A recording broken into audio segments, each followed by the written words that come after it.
And a good evening to all of you joining us again on this Wednesday evening, January the 15th. We're halfway through the first month of 2025. And what a pleasure it is for me to be sharing with you again tonight. You may be aware of the fact, if you're not, I will let you know that Marcia is off on leave. She's off on holiday, and she is enjoying that moment of refreshing, that moment of a break from the myriad of things that she's involved in. And as a result of that, I have accepted the responsibility of taking responsibility for two evenings in the Marcia Week show as she is away. She is going to be back soon, and I know you miss her, and I cannot replace Marcia, no matter how I try. Marcia is Marcia, all right? And I thank God for that, because we all have our unique features, our unique capabilities, our unique aura, and we're all very special. Maxine, Glyne, Kamar, Rose, all of us who come here, those are guests, they're unique. And you know, that's one of the things I thank God for. We are unique. There is not another Ferdinand Nichols on the planet. And I know many people that would say, praise the Lord for that.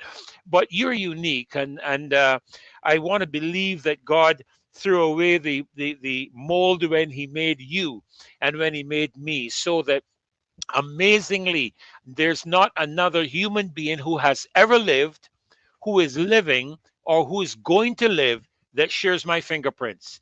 And anybody who doesn't believe in God, I get it. You know, I understand you're not a religious person, neither am I. I'm a relationship person. I have a relationship with the Lord Jesus Christ, and he is my designer.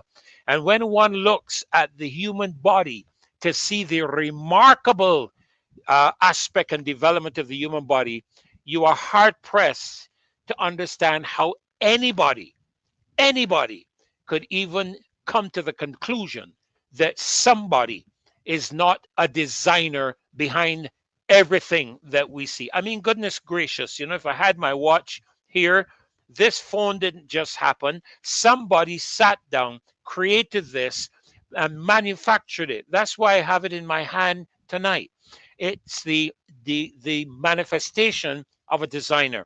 And so I am really thankful for how unique God has made every single one of us. Everyone. You are special. You are unique. There is not another Cedric, Marcia Miller, Teroni Hall, Junie Rock, not another one of you anywhere in the world. And I'm really, really thankful, because nobody, no matter how they try, they will never be able to clone you, the uniqueness that you possess. And so I welcome you, unique, loyal sons and daughters, all loyal members of the loyal opposition, those of you who are focused and interested in the development, protection, advancement of your country. And I thank God there are many, many, many of us. I want to say also right here at the start of this program that this program is apolitical. We are assisting in the opposition because there is only one person in parliament, in a 30-seat parliament. There is a 29-1 seat majority, and subsequently, the people have to take up the responsibility of being a part of the opposition.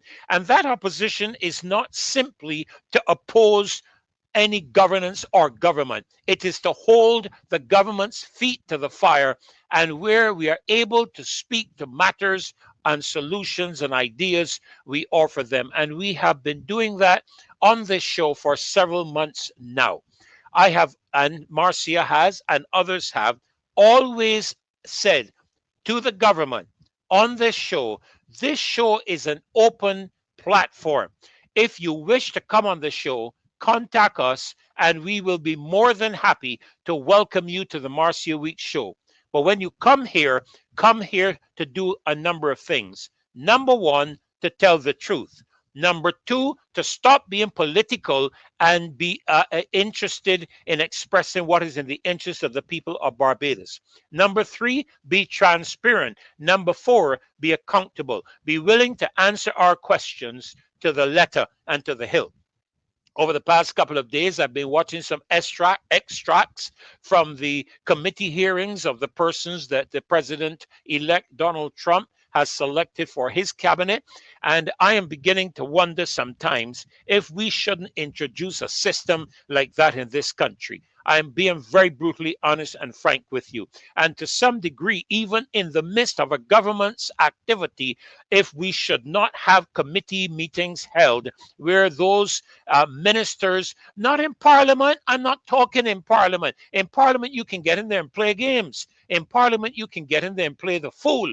But out here among the people, you can't get on with that foolishness. And so I really would love to see an open session at the Lloyd Erskine Sandifer Center. They have the capacity to seat about 1,000 people in one of their rooms, where the people come and hold the members of Parliament and the ministers of government to account. It is something I would love to see happening in this country, because I'm going to tell you this, it would reveal the incompetence of many people. You see, you can get up and give fancy speeches and a whole lot of long talk.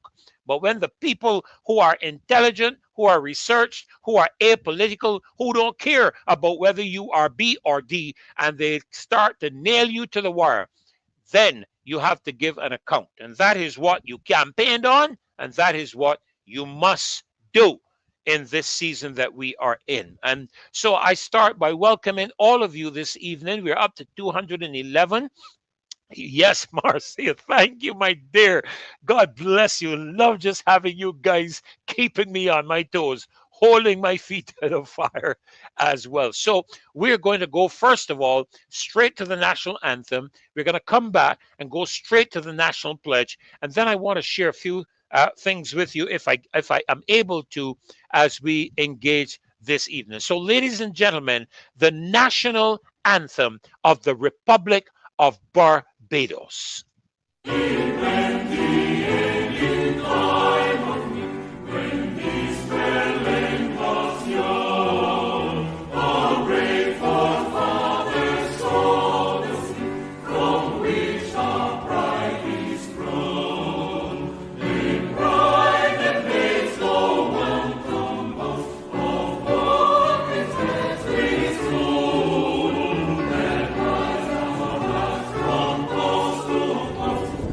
Right.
Yes, yes, yes, yes.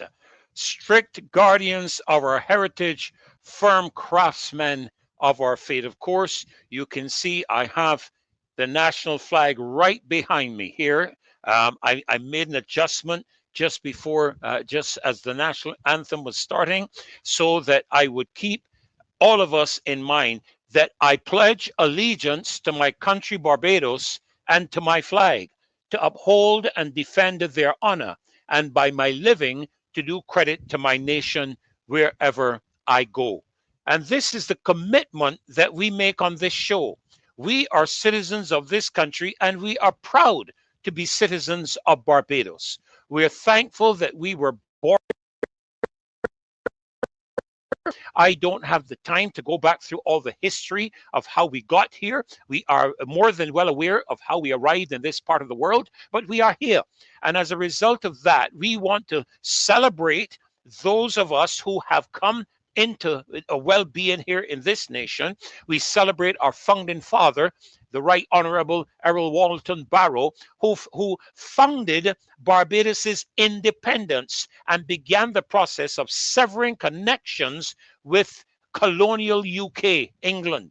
And of course, we moved then on into the Republic, which should not cover and overshadow our independence, which is one of the reasons I oppose Independence Day and Republic Day being on the same day. And why do I say that? I'm not saying that there's a deliberate attempt in the context of anyone to obliterate the record and history of the Right Honorable Errol Walton Barrow. I sincerely hope not. I pray that no one will be that stupid. However, my granddaughter, who is 4 years old, growing up now in her schooling system, in the educational system, will grow up understanding November the 30th, if it is maintained, is Republic Day that was initiated by our present Prime Minister, and independence will fade into the background. That must not happen, and that should not happen. It didn't happen in Trinidad. In Trinidad, there's a Republic Day. In Trinidad, there's an Independence Day. Trinidad knows when it became independent. Trinidadians know when they became a republic. And so too, it must be in this country that all of our future generations know that Barbados became independent in 1966 and became a republic in 2022. I believe the year is. The dates must change. Find another day to host in the Republic Day on. We don't celebrate Queen Elizabeth's birthday anymore. Cayman Islands does. So how about putting Republic Day on the day that we would have celebrated the birthday of Queen Elizabeth, who's now passed away? So no point celebrating that birthday at this particular point of time. But those are my personal thoughts. You don't have to agree with them, but that is how I feel about the matter. I believe there needs to be a separation where the two matters are concerned. So the show is apolitical. It is neither Barbados Labour Party or Democratic Labour Party, but it is the loyal opposition. That is who we are, and we make no apologies with regards to that. We are going to hold the government to account for the Hope Project, for the matters to do with the sewage development of the South Coast. We are going to hold you accountable for the millions of dollars that have been borrowed to host the World Cup 2024. You have to give an account. You have to give an account for the amount of trips that the Prime Minister has made, the cost of those trips. Were they in private jets? Were they in commercial jets? What was involved? How big was the entourage? What was the... That is what you are required to do. If I was a manager of a company and I was employed by the board of directors, which in this case is the people of Barbados, the board of directors is the people of this country. They employ the government. You came and you begged us for your vote. Give me a vote and watch me, was the statement of one of the political entities during election. Therefore, you are our employees. We are the board of directors, and you are accountable for your conduct, for your expenditure, for your behavior, for your accountability to the board of directors. So let us be clear. This country is not your country to govern. This country is our country. We have given you the opportunity as our employees to assist in the development and governance of our nation. We employ you to do that job. All right, so I just want to get that clear, because I don't want people to think that we are coming on this show just attacking. It really is a very simple thing. If you feel that way, stop doing things that cause us to have to analyze, criticize, and hold your feet to the fire. Simple. No ifs, ands, and buts about the matter. But let me quickly move on to something else.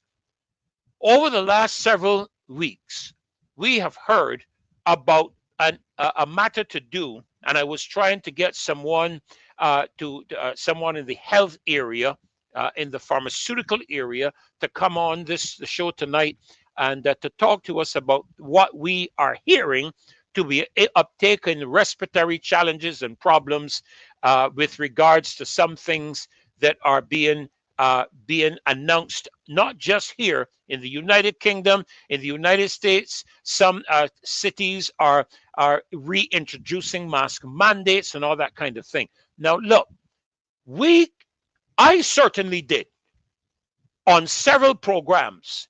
Some were taken down from YouTube and others were left up. But the evidence is now clear. The evidence is now clear for all to see. The Supreme Court made a pharmaceutical industry whose name begins with P. They made them open up all of their records for scrutiny. There was nobody that could back away from it. And what was shown, even through Dr. Campbell, who you would have seen on YouTube, even Dr. Campbell, who started as an ardent pandemic treatment individual, had to admit eventually that something was wrong, big time.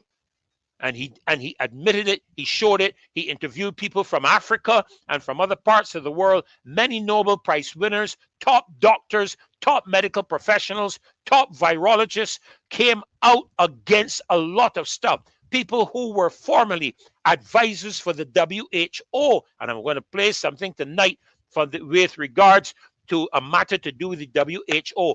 And I'm saying to you as the loyal opposition that we have to be vigilant in this country, because our government has been complicit in some of the misinformation and false information that has been spread across the world by a certain international agency whose initials I will not call, because I don't want Marcia Weeks' show to be taken down and blocked on YouTube because I said something I shouldn't have said. I don't want that to be the case. But I am going to play a couple of extracts, both of which are up on YouTube, both of which they have not taken down.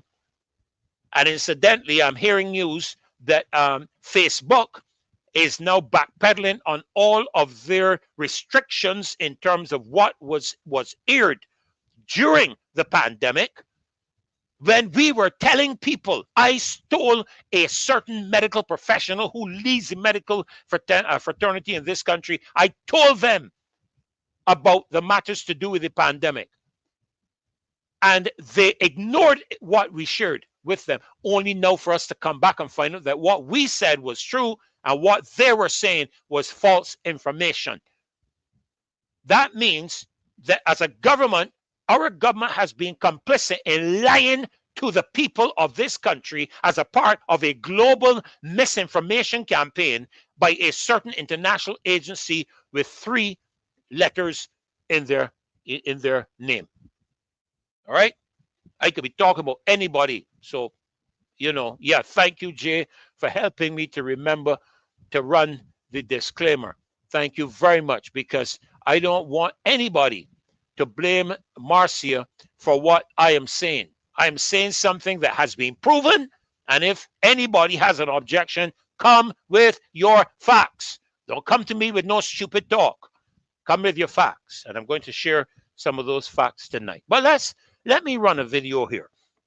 In the few minutes that I have left, let me run a video here And this video, this young lady, she used to be an announcer on Rion News. She's now with Vantage, taking on the world. She's reputable, she is known, and she does not speak in falsities, as I'm aware. I've watched her a lot, and she has made some significant presentations while she was with Wuhan at the time. So let's give a listen to her, please, and let's hear what is happening now globally, what is happening again coming out of China. Are we heading back into something again? Here, as the title to this show this night says, lest or least we forget.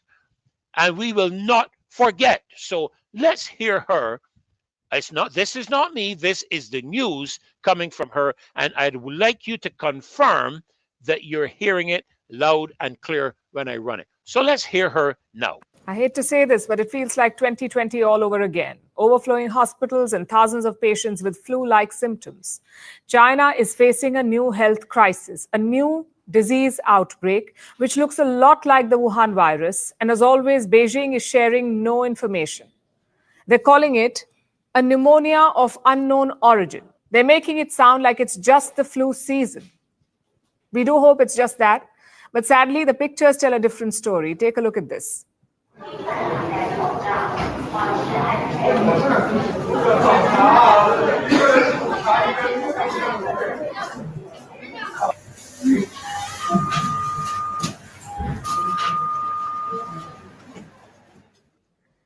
The world cannot afford a repeat of the same mistake. It must remain vigilant about China's latest disease outbreak.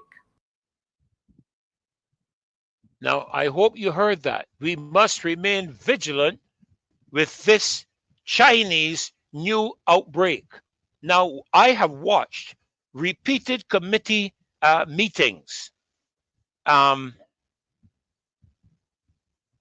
continuous committee meetings in the United States, and we have watched Dr. Fauci grilled before committee members in the Congress and the Senate.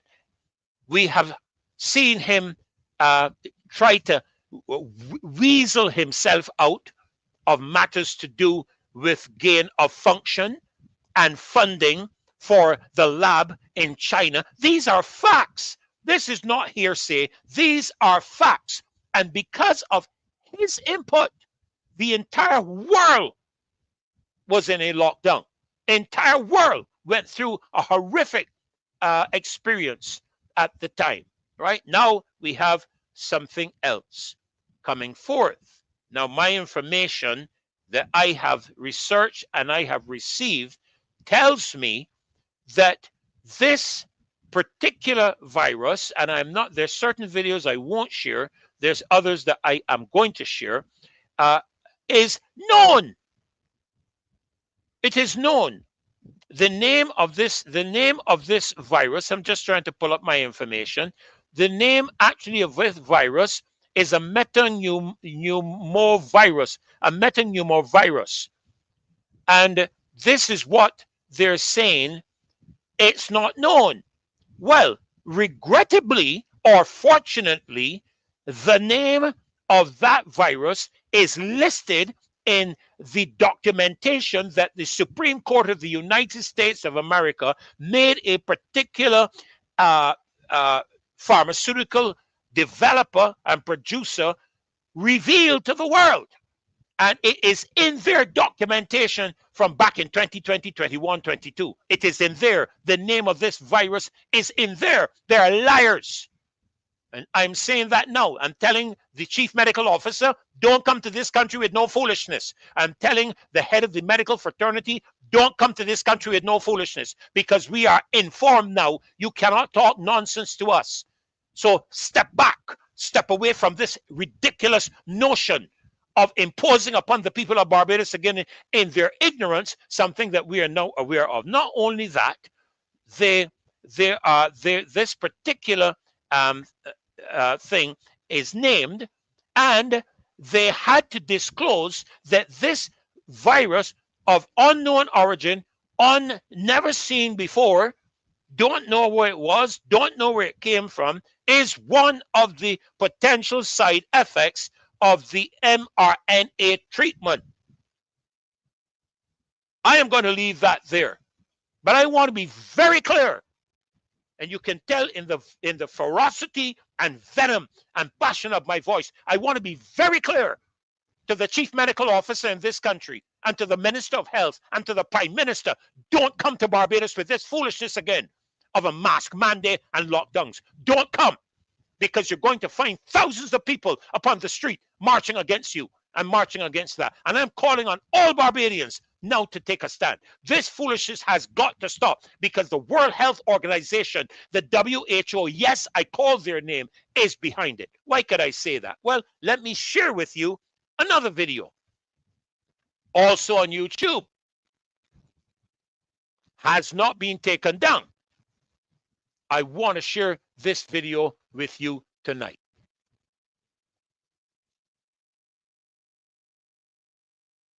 About a document that got passed by the United Nations this weekend called the Pact of the Future document. It's two parts, one on science and technology and one about the youth and future generations. It is quite egregious, and it was done by a procedure called the silence procedure, which makes it a pact.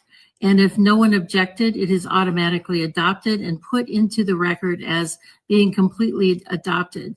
This is the World Health Organization's runaround, or end around. Since they were not able to get the World Health Organization treaty passed, they decided to take it to the General Assembly. And it is even more egregious than what the World Health Organization was wanting to get passed. Let me just read you something really quickly about what is inside of this pact that is now being accepted by 193 nations around the world, and equally open-armed accepted by our current administration. Everyone, it says that this is the power structure, fully digital and maximized for the control of the masses. Everyone will be expected to have a biometric digital ID that marks them not just as citizens of an individual country, but as a global citizen. So anytime you hear global citizen or anytime you hear sustainability, think that this is an egregious thing that's happening at the level of the World Health Organization and the United Nations. Anyone that has a dissonant opinion will be labeled as misinformation, disinformation, or malinformation and memory hold. Perpetrators for unapproved information will be fact-checked and punished by the system, which will be operated and enforced by artificial intelligence. Punishments will include being locked out of one's bank account, being unable to make certain purchases, unable to get on an airplane, on a subway, drive on public roads. This is the future, according to the world's self-appointed overlords at the United Nations. These are unelected bureaucrats that are making decisions about our country, our sovereignty around the world. Nothing could be more important at this point in time than to get prepared, have water, food, digital access, flashlights, a way to communicate with family and friends. Now is really the time to get involved and get prepared, because this is what's coming. Our Congress is sitting on its hands. There was a press conference on the 17th about this.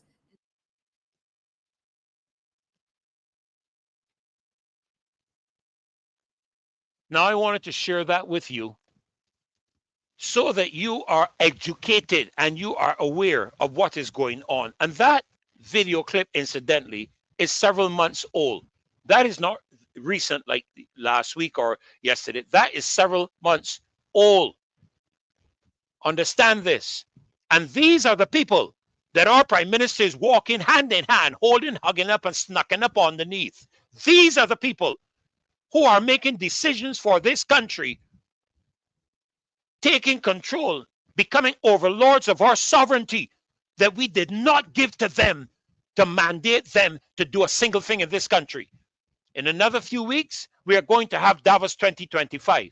Unelected officials who are inviting elected officials not to make decisions in Davos, but to sit and listen to them and to speak on a few occasions and on a few matters, while unelected elitists make economic decisions and financial decisions for the rest of the world. When you hear this lady speak on that pact, it is not her opinion, that is fact. It's in the pact. You begin to understand a couple of things. First of all, why we have to have a digital ID as the Barbados Trident ID, and why you have to have it pinned. You heard her say it tonight. Have to have it pinned. You heard our minister here say that they could use it to track the travel aspects of the senior citizens. It can be used to track not now just your purchases like you could check on a credit card or debit card, but now to track you and your moves, and to determine how far you can go or not go from your home in a 15-minute city environment. Call me a conspiracy theorist. Thank you very much. I am a conspiracy theorist. So that explains one of the reasons for this digital ID. It also explains one of the reasons for the cybercrime bill, because they want to control the information so that anybody who disagrees with, you heard her say it, and you heard one of our young men in a Christchurch constituency branch meeting for the Barbados Labour Party say it here in Barbados. That is what he said. And there's not a minister or government or parliamentarian from the Barbados Labour Party that got up and corrected him. Not one has done it then or since, because they're all a part of this complicit part of this entity that is seeking to muzzle the mouths of citizens who are opposed to control them. You watched it happen in Canada, which is why Trudeau had to now step down as Prime Minister of Canada, because the people have had enough. Watch it. Watch it here in Barbados. Watch it here in Barbados. Okay? Watch it here. The next thing and the last thing, because my time is gone, and I haven't seen my first guest in yet, so I'm going to take a few moments and extrapolate a little bit on a couple of things. The next thing is the central bank digital currency. That's the next thing. There's another video that if I can get to share it with you, I will try to do so. And I'm going to try to see if I can pull it up. But there's another video of a financial expert speaking to the matter of the central bank digital currency. And what she was saying is a simple matter, that when that is introduced, which would be technologically digital money, what will happen is that it will put the government and the government of the country and the central bank and the entire financial institution in a position to control where you can spend your money, what you can spend your money on, all of that. This is a show that is here to educate the people. That is what this show is about. And I make no apologies in sharing this information with you. I have shared other videos, and I am going to continue to educate you, because when these things, you begin to hear them being talked about in Barbados, you will know that they're not homegrown remedies of any kind. You will know that they're being imposed upon us, and I shouldn't even say imposed upon us. They have been signed on to by our government. Our government has agreed without the citizens, without the board of directors' consent.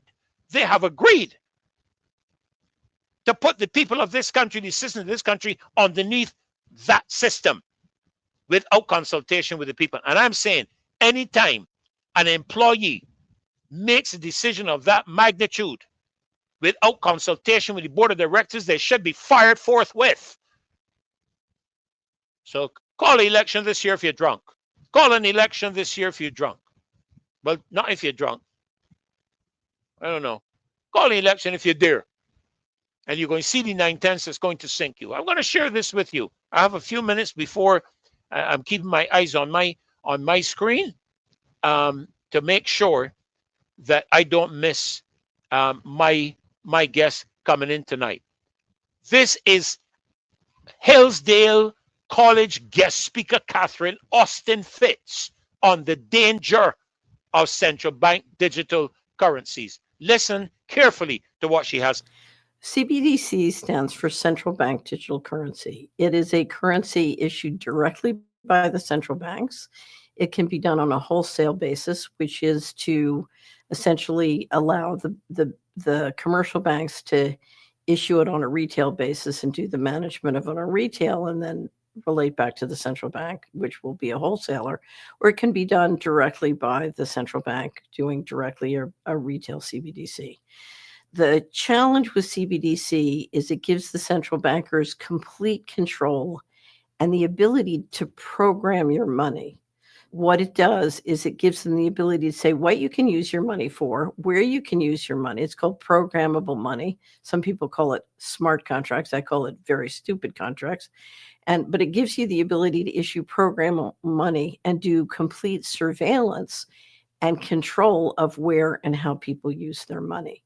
Now, I say that CBDCs are quite dangerous, and they are. However, it's very important to understand that this kind of complete control comes about not through CBDCs, but having an all digital monetary system. So what we want to stop is an all digital monetary system, because it is possible to do the equivalent of CBDCs on a private basis. So I can use merchant codes with your bank account and your credit card. I can kick you off your online payment systems if I don't like what you're saying on social media. There are many different ways if we go to an all digital financial system. We have digitized throughout our economy. So our homes are full of digitized equipment that can be identified and surveilled. Our cars are more and more electric. They can be stopped remotely. The thing to understand is if we go to an all digital transaction system, financial transaction system with a digital ID, so I can tell you're you and I'm me with great precision, then suddenly all those different digitized items and equipments and systems snap into one complete control grid. And the key to that snapping into the control grid is the digital ID and the all digital monetary system. Now, let me tell you what that looks like, because we don't have a financial problem. We have a governance problem.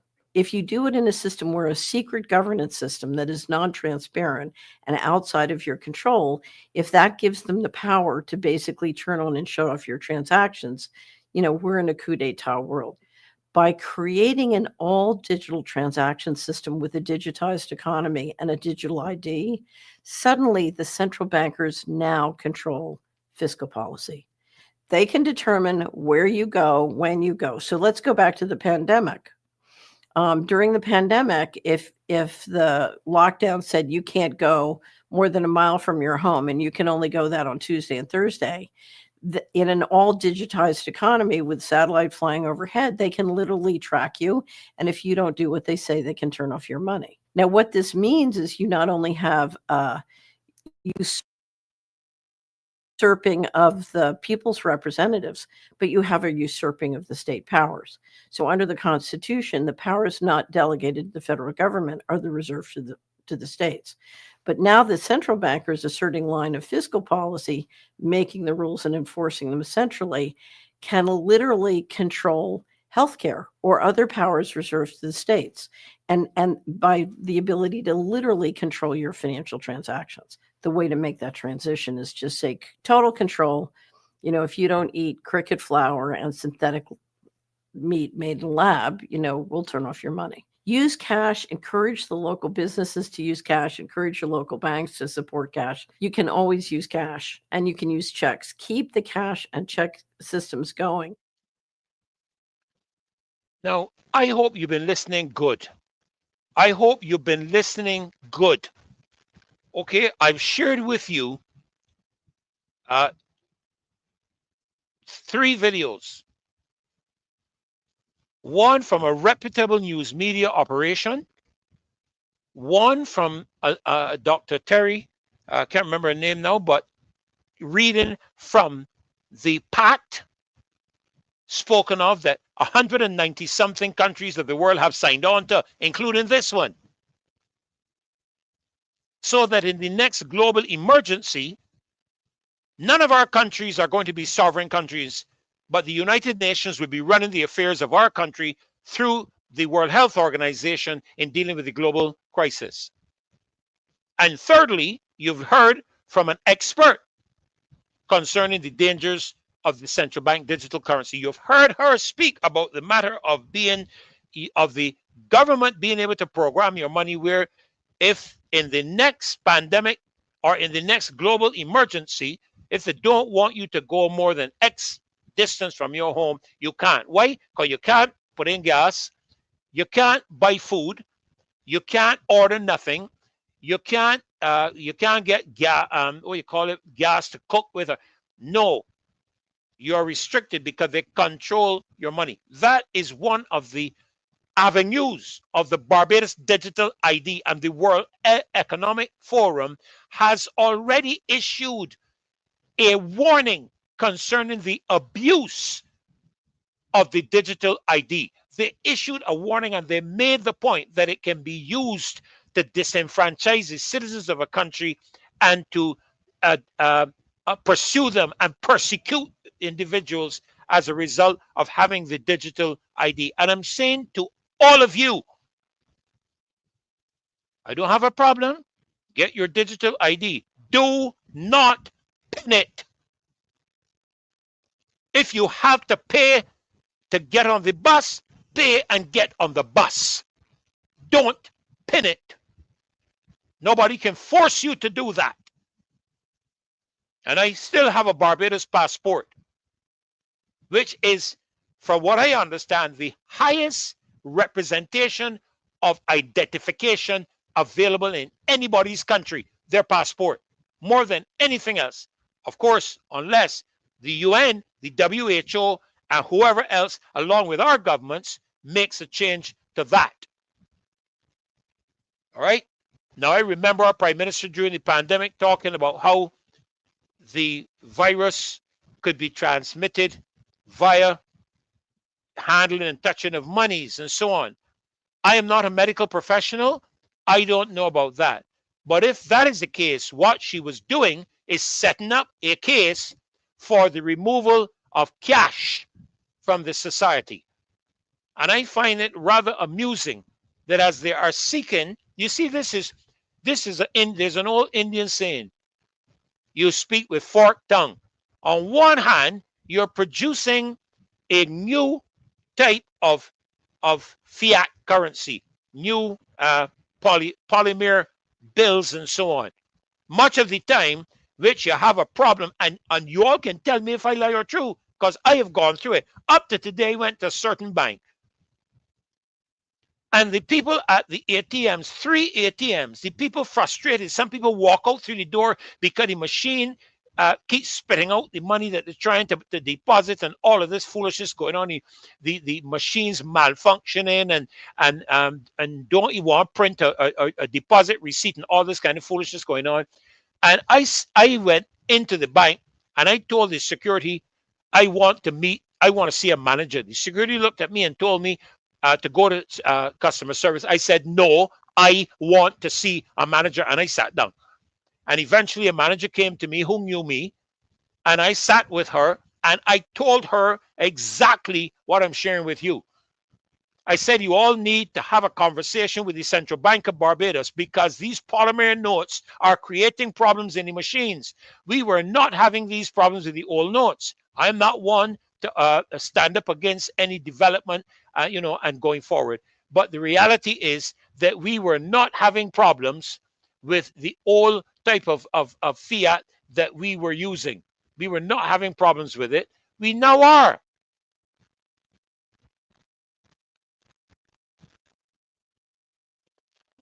Okay, we are now having these problems. All right, we're now having these problems. So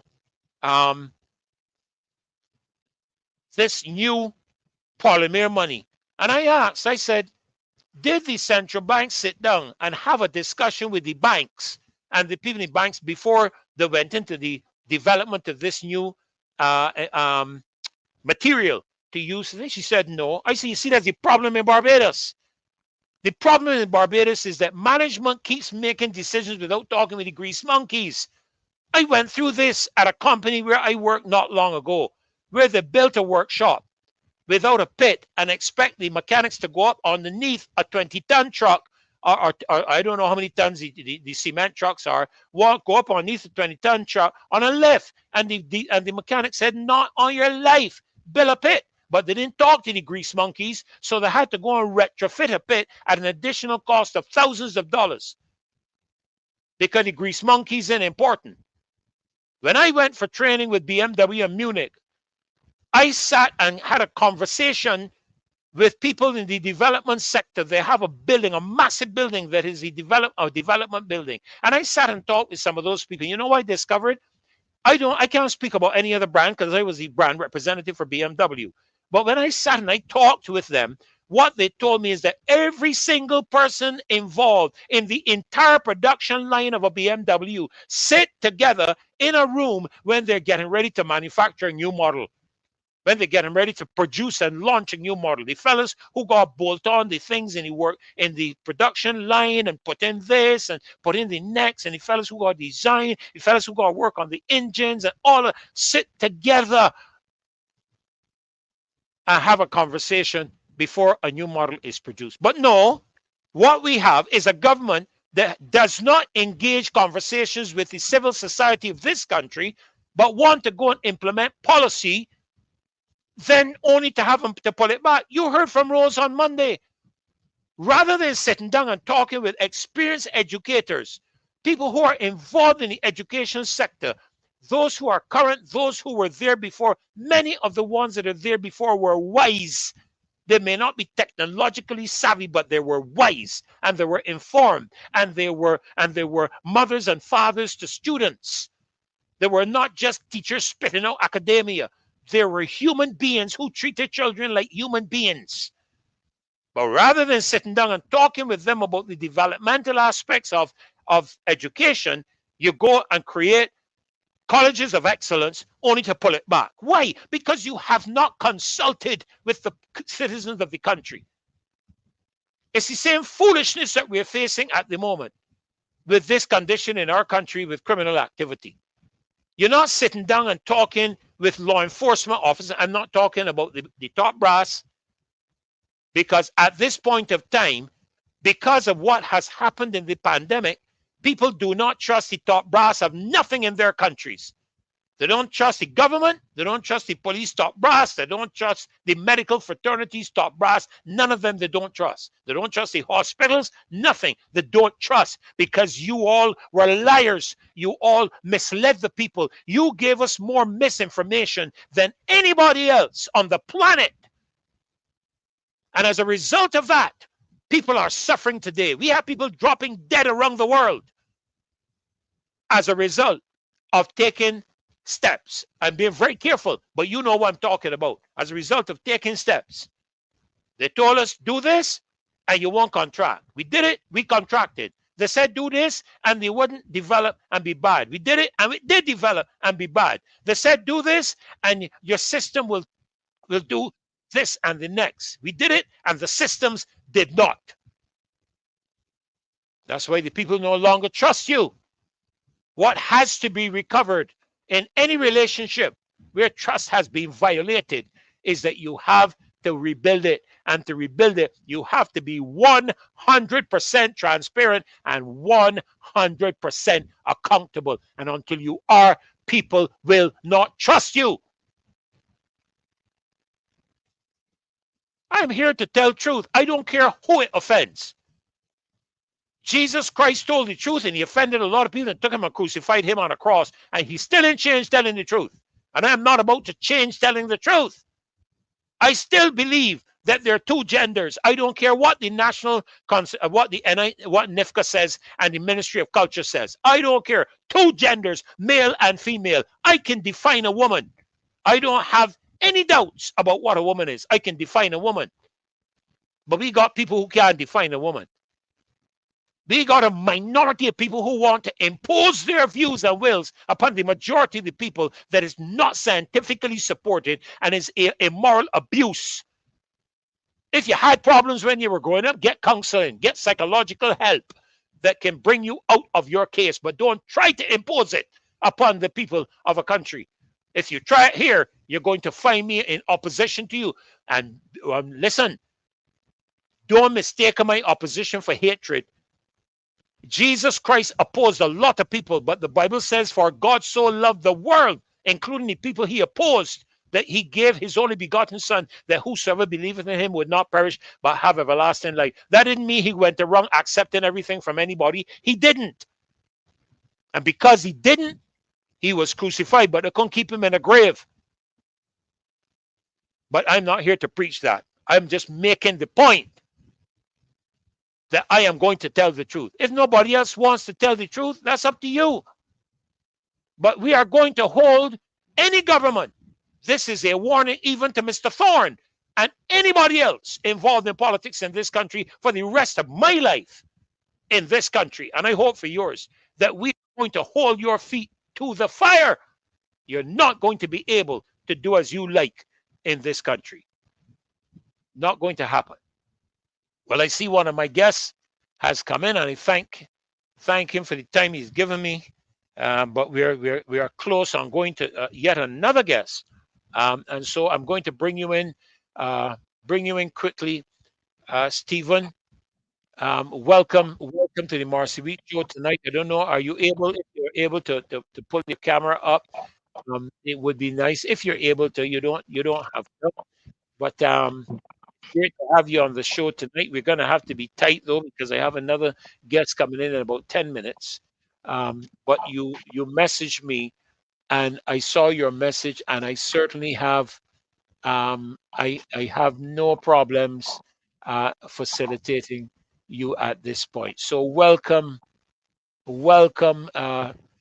Stephen, to the show tonight. How are you doing? Good. I'm great. Rushing around, and that's why I came in late. Yes, I saw that. The issue that I want to start, I know that I cannot deal with it at present, but it's the whole issue of self-employed persons and paying national insurance. Now, I remember, I think last week, both Glenn and Maxine raised the issue. And the thing about it is that there was legislation which was changed in January last year, which, in my opinion, is, I would say, illegal and very unfortunate, due to the fact that national insurance legislation would indicate that any person gainfully employed for $21 per week or more is expected to pay national insurance. That would include persons who are both employed and self-employed. Now, in January of 2023-4, they changed the legislation to mandate that self-employed persons pay $1,200 per year in contributions. Now, that would equate to earnings of $7,017 per year. When that is divided by 52, that comes to something like $135 in earnings per week. So you are saying to persons who are employed that once you're gainfully employed with an employer and you're working for $21 per week or more, then the employer is expected to make a deduction, and you're supposed to pay contributions as a self-employed person. I mean, as an employed person. But then you're telling the self-employed persons, no, you can't pay on $21 a week. You must pay on a minimum of $135 per week. And it is not only very unfortunate, but this is where it becomes, in my opinion, ridiculous. Any persons who are gainfully employed, either self-employed or employed, and more so self-employed, and do not make payments when they reach pensionable age, which at present is age 67, and they apply for the non-contributory pension, they will be interviewed.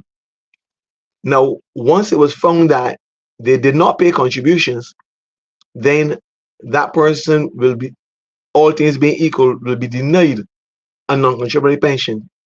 So you are forcing self-employed people to pay contributions of at least $100 every month. $100 every month in contributions. And the person is selling nuts or doing something which is very, very small. And when you cannot pay the $100 per month in contributions, then you are saying to the person when they reach pension age, I'm not going to give you a non-contributory pension either. So that this is something that I am extremely concerned about, because almost every day there is a person in Barbados who applies for non-contributory pension who, having been self-employed, have been denied that pension, and rightfully so, because between age 16 and 67 you should have at least paid 10 years, and it's moving to 15. But my thing about it is that you are making it hard for the self-employed person to pay contributions, but then you're punishing that person when they reach 67 by not providing them with non-contributory pension. And there are hundreds, maybe thousands of persons in Barbados as I speak who are not getting a pension in Barbados. Well, let me because they were Go ahead. Sorry, Stephen, let me ask you something, because there's a comment Sandra Watkins has made. I don't know if in what you're saying you can probably address it. She's saying, so the contract workers, of course, you know that the government has made is making a shift from employing people to bringing them in as contract workers. This is my understanding. And she is saying, so the contract workers won't be getting pension? Pastor Ferdinand, let me go back a little further. I know we don't have very much time, but during when there were those workers who were ash workers, and I would challenge anyone, including the Minister of Labor, when those ash workers were working, they were not paying national insurance, and there's still persons who are working for government. And I would like the leader of the Barbados Workers Union also to address this matter. Now, they were denied paying contributions. National insurance at that time indicated that they did not have a category under which to accept payments from them, because they were not self-employed, and government said they were not employed by them. Now, national holds the right to determine who is self-employed and who is not. The ash workers, their contract ended, I think it was March 2022. It meant that for them to qualify for unemployment, no, they were not paying any contributions. They would have been unemployed with effect from the 1st of April of 2022. Government went and paid the full contribution, both the employee and the employer's portion, for 6 months, so that all those workers could get unemployment for the 6-month period. Because obviously these were a lot of persons that might have been pretty familiar to the ruling party, and they would not have been able to get unemployment. So I'm saying that both the leader of the Barbados Workers Union and the minister have constantly been shifting when it's most convenient for them. And I spoke at a town hall meeting in 2021 in relation to the whole issue of having self-employed persons paying contributions, because the actual report indicate that only 1 out of 8 self-employed persons are paying contributions. So government is convenient when in determining who they deem to be self-employed, even though they control when they come to work. The tools are not the employee's own. In other words, they're working in an area where it's government. So that I'm challenging both the leader of the Barbados Workers Union and the minister to address this issue publicly, because there are a number of persons who are working, and they are complaining that national insurance is not allowing them to be paying contributions as a self-employed person. Okay, and government is saying that you have a contract of service or for service, so that the whole issue most, and that's not the part I would really want to address first. I would want to address the fact that the legislation in respect of how much a self-employed person is being forced to pay now, which is on $135 per week, when there's also legislation which says that any person who is gainfully employed must pay contributions from $21 per week or over. And you're forcing self-employed people now to be paying that amount of money. Some persons can't pay $100 a week, a month in contributions. No, not based on what they are earning, but most of all, they're denied that non-contributory pension at age 67 because based on the interview, because you must be interviewed. Based on the interview, it was determined that the person was self-employed, whether it was picking cotton, whatever else, and therefore they're being denied. So, as I said, it's a topic that I will welcome coming back to at another time, Well, because Stephen, let me tell you now that I've already received some information that we would like you to come on if it is at all possible on Sunday, because this is a very serious matter, and it needs to be discussed. It needs to be engaged. So I hope that you would be able to make it on Sunday evening. Maxine and Glenn Glenn, will be hosting a Sunday evening, and I know they would welcome you coming in, because this is a serious discussion. You see, this is what people don't want to do. They don't want to sit down and have serious discussions. That's why we have what they call the cancel culture or the woke culture. For I don't care whether anybody agrees with me saying it or not. I really don't care. Those are not things that I bother myself about. These are the kind of things that people in the woke and cancel culture don't want to have dialogue and discussion. They don't want to have a democracy. They want to have a what do you call it? Not theocracy, a dictatorship. That's what I want to have. You see, they don't want to have discussions. But I would like for you to consider. You can always message me after the show, or sometime between now and the end of the week, as to your availability, so I can confirm with them. All right. But they do want you to come on to the show on Sunday evening, and if it's going to be possible for you to do that. All right. let me I say know let me let me say here now, I'm available for Sunday evening, especially the lovely. fact that both Glenn and And Maxine Maxine, yes, are on.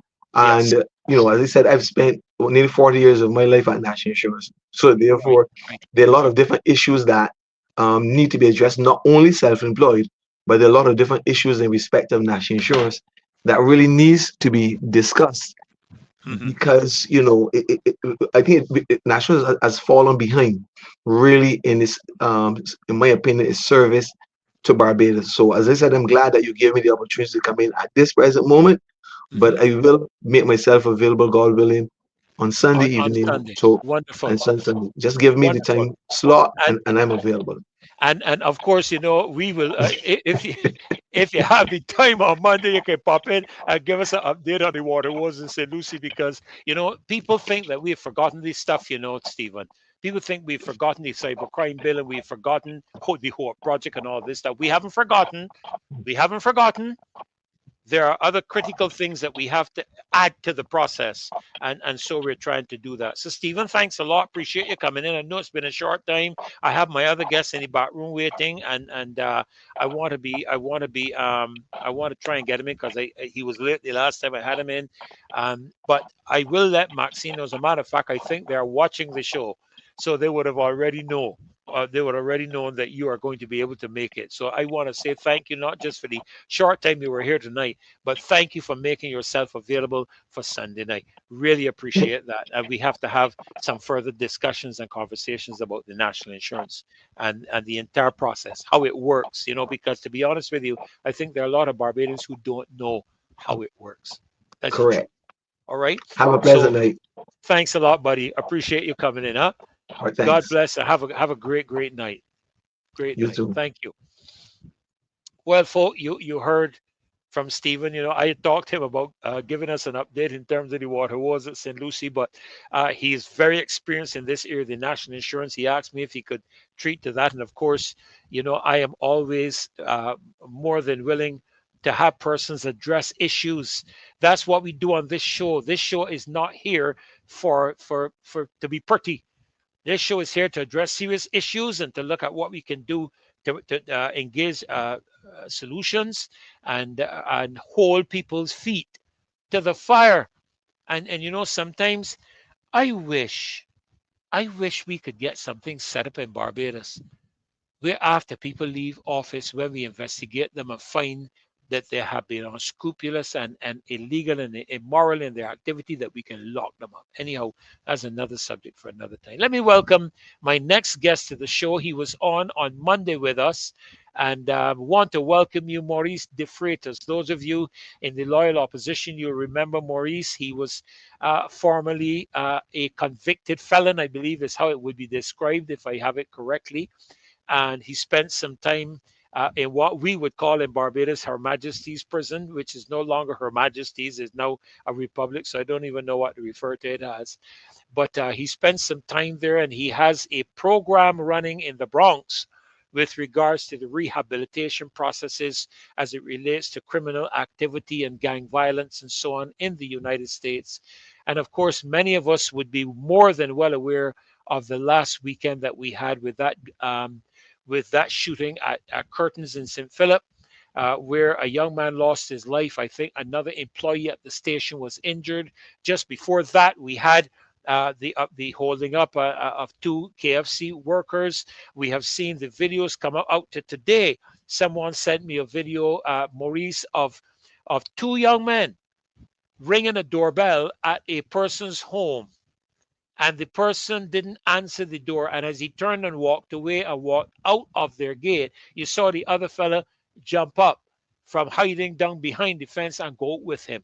So that there's that intent that is there where the criminal activity is concerned.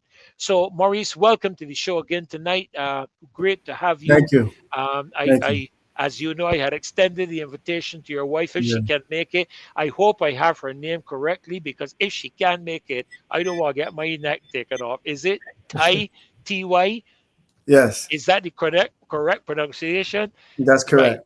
Right. And I must tell you that I'm always very thrilled when I see a husband and a wife team working in anything. Working together, because we often know that there can be some challenges and in terms of those matters. But some of us are really good at separating our professional roles from our domestic roles. Right. And so it certainly would be a joy to have her. She's able to make it. But welcome, Maurice. Good to have you on again tonight. We started the discussion on Monday. With regards to some solutions, you would have been aware of some of the things that have happened. It would be interesting to hear your views on how we could rein in the current issue and how we could start to engage maybe from a primary school level. I don't know, from a very, very young level, our young people, so that they don't track off into these kind of deviant behavioral processes.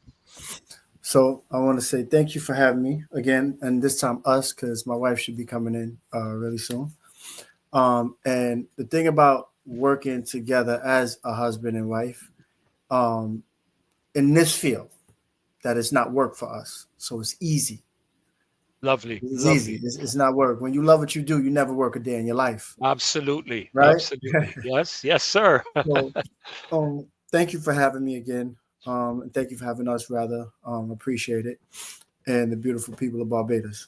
So I did hear about it the exact same day, probably about, I don't even know if it might have been like an hour later. It's probably about an hour later, maybe less, probably an hour later, our time here in the U.S. So yes, I am a returning citizen, formerly incarcerated. Lovely. I like that. Returning citizzen. I love that. Love that. Well, I pay taxes. Make a note of that. You take my tax dollars, plenty of it. You're gonna read word on how you address me, right? Yes. So, like I want to speak about. I want to go into what you, the question you asked me regarding the situation. I think it was a horrible situation, right? that took place. And again, as far as it's education, it's education. Remember I said the first education starts where? In the home, right? Yes, yes. So if you have parents, and it's not to blame the parents, but if you have parents that are worried about being their children's friend instead of a parent, that's one of the biggest issues, Ah, right? yes, yes, It's one got of the it. biggest Yep. issues. Your kid, your child cry for something, and whether you have it or don't, right? You getting it, you receiving whatever it is should not be predicated on your tears. You can cry all you want, right? But that behavior doesn't yield you to get what you want by crying or acting out, right? Behaving yourself, right, which is taught in the home. Behavior is taught in the home. My mother taught me behavior within the home. She taught me values, morals, and principles, like I said. But it's the education that goes on outside the home as well. My mom was strict discipline. She definitely was. So I know some people are saying, okay, so where'd you go wrong? My mother didn't go wrong. She did the best she could. So it starts in education. Yes, it starts in primary school as well, too. So you could teach an individual reading, math, writing, arithmetic, English, social studies. You could teach them all the things. But how does that work? How does that work in terms of their character, behavior, who they are? Like, what prevents them from saying, okay, well, I learned this math, I learned this English, I learned all these things. However, I'm interested in that. Those things don't stop them from committing violence. They don't stop them from committing crimes. Just like I said, employment doesn't stop a person from carrying a firearm or a weapon. They go hand in hand, right? Mm-hmm. So unless you begin to educate children from a young age, from that primary school age, or first the home and then the primary school age, right, as to morals, values, principles, teach them to be conscientious, right? If that doesn't happen, then you get the individuals firing off a firearm inside of a gas station where it's highly explosive, toxic chemicals that can blow up everything in this area, probably about close to a mile radius, right? That's education, right? That's education. You should know better than that. You should know better. But unfortunately, they weren't taught better. And if they were taught better, right, when they stepped outside the home, they weren't able to resist the forces that were outside the home that were greater. Why? It could have been poverty, right? So if I show you a bunch of money and some drugs, and at home you're starving, your siblings are starving, and your mom is probably drugged out, or your dad is probably drugged out, your parents probably drugged out, or they themselves don't have the means to be able to go out and feed you. What are we going to do? You're going to make attempts to feed yourself, right? So there should be pieces in place from primary school, educators that understand that it's more than arithmetic, reading, writing, and math. Yes, there's a historical lesson in it. There's a moral lesson in it, values, principles. These are the things that should be taught first before you teach somebody how to do math, right? Reading is important. Writing is definitely important, right? Basic skills are important. You know, Maurice, I was just trying to find. Someone sent me a link. I had a smile. As you speak about education, and you mentioned something just now that caught my attention, which is why I jumped in. Reading. And the information they sent me, I think I stand to be corrected. I think it was Denmark that spent significant sums of money transitioning to highly computerized and digital society, but are now spending over 140 million euros to go back to the original processes of reading a book. I mean, a real book, not a digital book, a real book. I think it's the government of Denmark. I stand to be corrected. And I found that very interesting. That at least, and I mean, I think Denmark is I think they're a republic, one of the very successful. I think they're also very successful in the rehabilitation of the persons involved in criminal activity. But I found it very interesting that they were reverting back to some of these old, or what we would call ancient, and things that have been, we look at now today and say we don't need that now. They're going back to it, Maurice, to teach the very same things that you mentioned: morals, values, and principles. Because they get it. They get it. They're prepared Yeah. for the future. Yeah. They're prepared for the future. Yeah. Why? Because they see if you're doing this thing, right, and it's not working, why continue to do it? What sense does it make for you to continue to do it? You have to go back to what was working or try something different. You have to.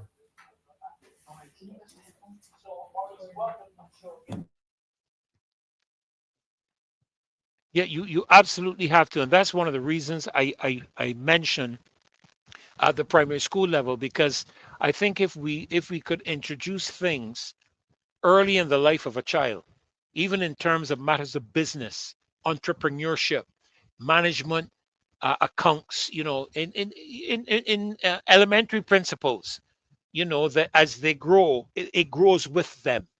I was saying to my wife that, when I was in school, I don't know what your early, what we would call primary school experience was, but I remember we would get a glass, and I spoke about this, I think, on Monday. Put some blotting paper inside of it, and put a bean down the side, and put some water in the glass.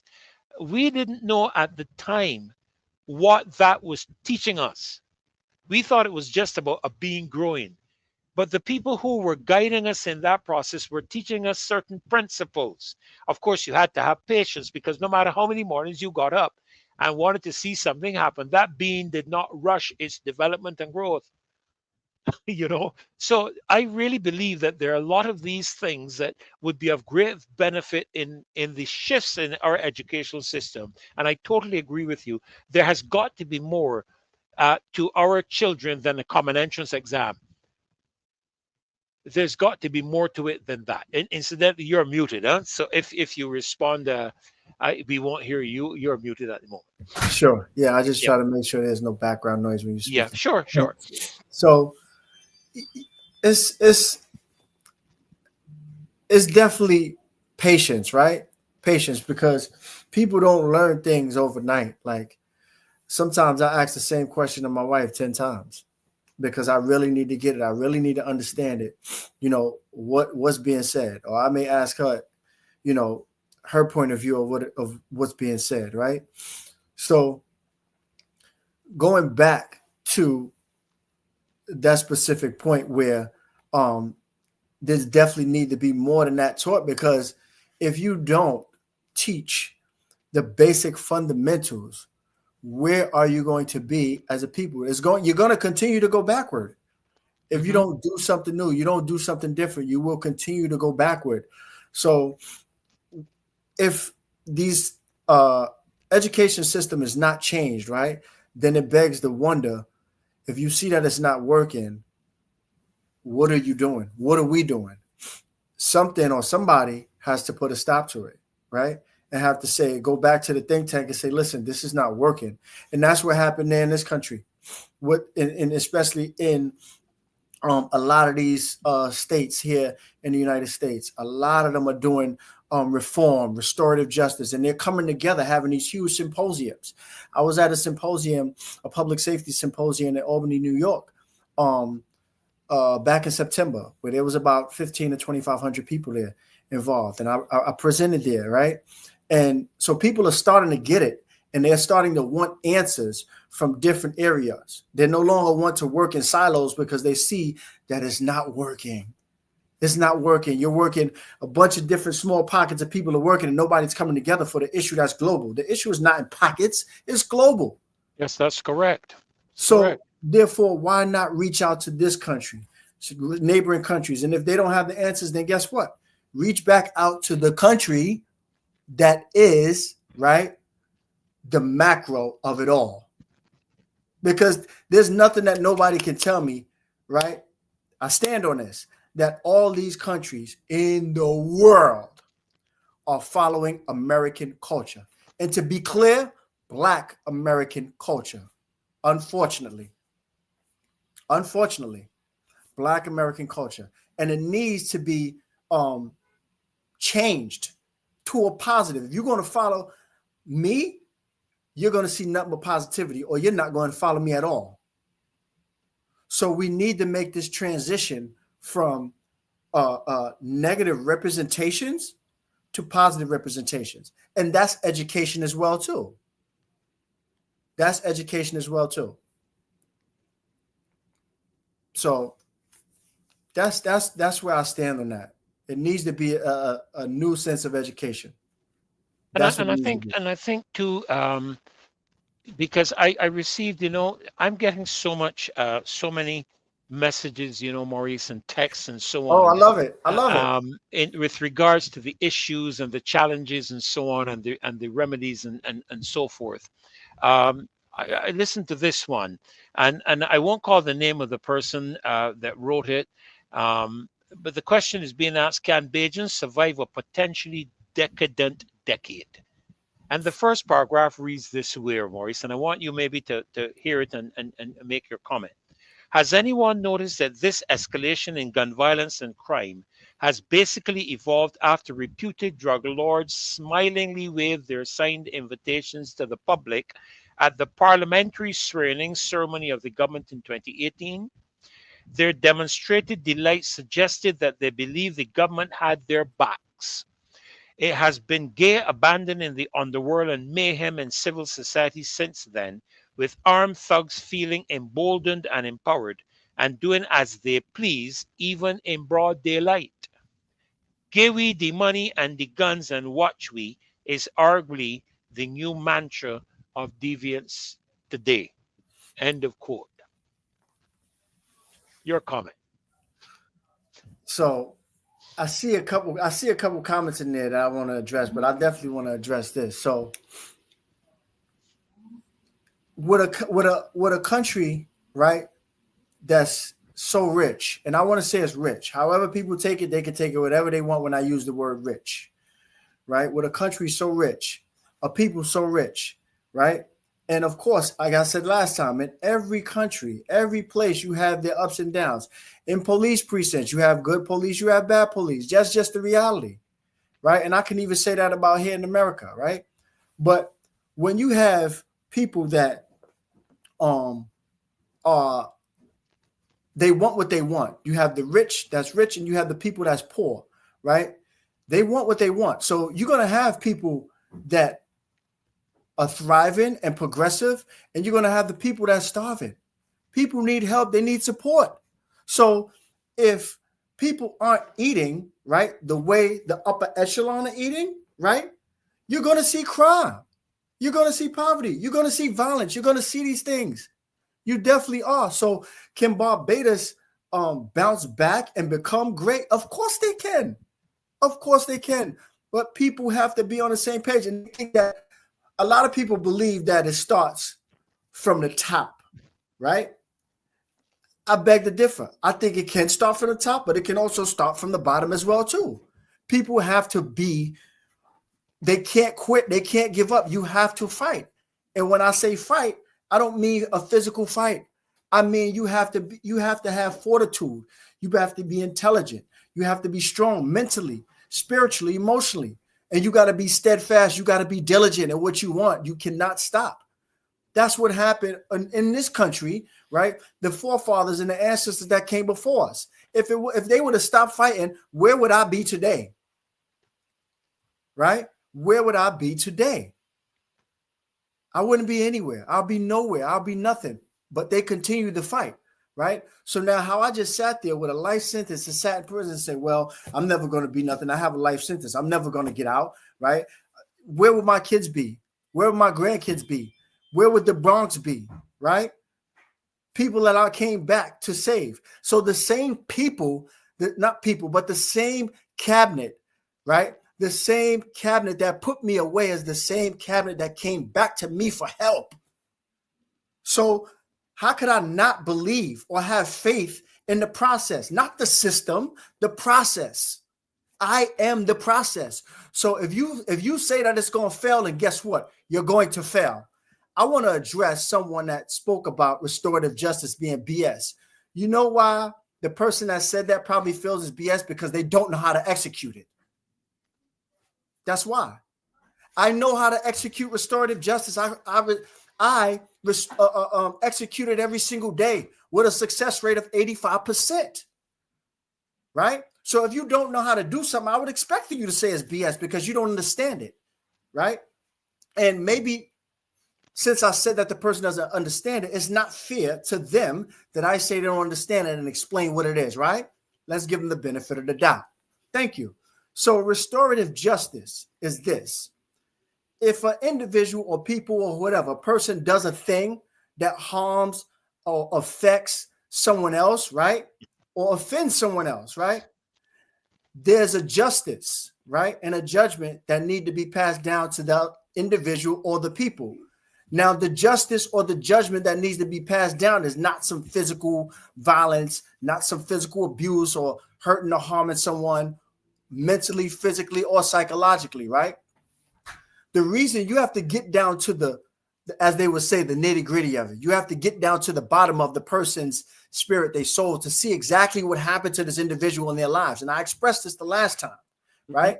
This individual was probably abused, right, by their parents, by someone in the street, by a family member, and now they are the victim. So now they go out and victimize somebody else. They're still the victim. It doesn't change the fact that they're the victim. So now, yes, they victimize somebody else, but they too are victims. And if we don't acknowledge that, then what are we doing? We're punching down on the individual that was a victim instead of helping them, supporting them. Not saying that they don't need to pay for what they've done, but it's on how they pay. It's not about my feelings or my anger on how I should address someone else, someone that committed a crime against someone. It's not about my feelings, about my anger. It's about helping to restore that individual's spirit, their soul, their behavior, their mentality, all that.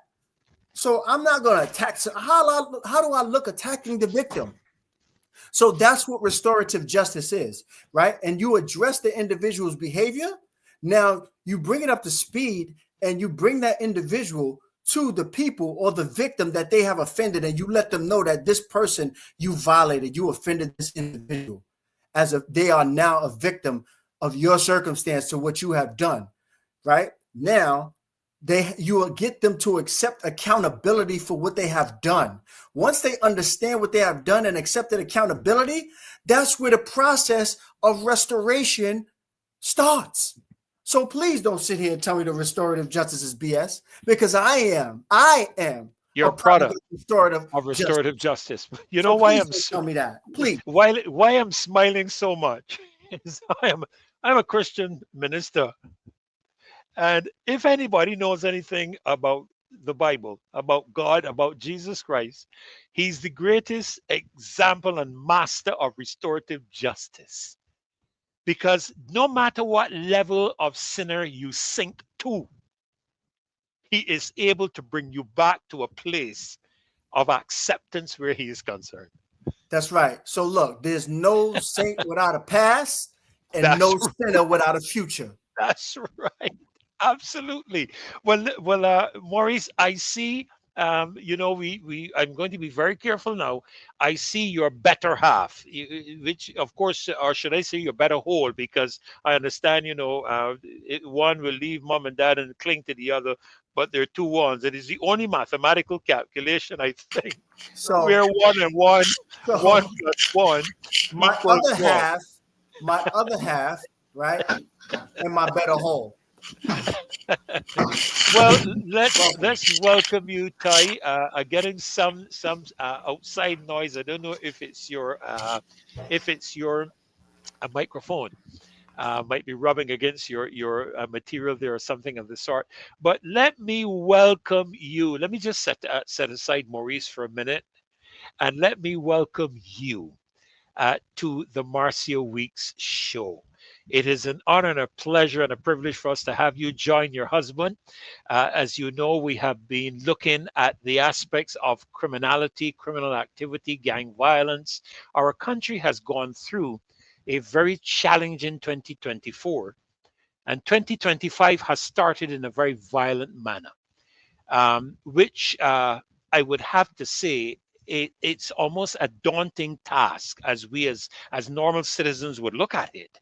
We had a couple of videos that we got sent through our WhatsApp with a woman coming onto her porch and being assaulted by some others, and then another young man going to a door and ringing the bell. And I would expect that he believed that if the person answered, have been a home invasion because the other fella was hiding by the fence. So this is how our year has begun. And what I wanted to engage on the show is not just a criticism of the system, but what solutions could we offer? And I'm going to bring in another one of my colleagues. I hope you're hearing me, John. I just want to get a thumbs up from you to bring you in. And if I get that thumbs up from you, because John is a reverend, he's a pastor. And recently we have been in meetings discussing some aspects that I wanted him to share tonight, because in our national anthem, we enshrine the element of God. Our national anthem says, "The Lord has been the people's guide for past 300 years. With him still on the people's side, we have no doubts or fears."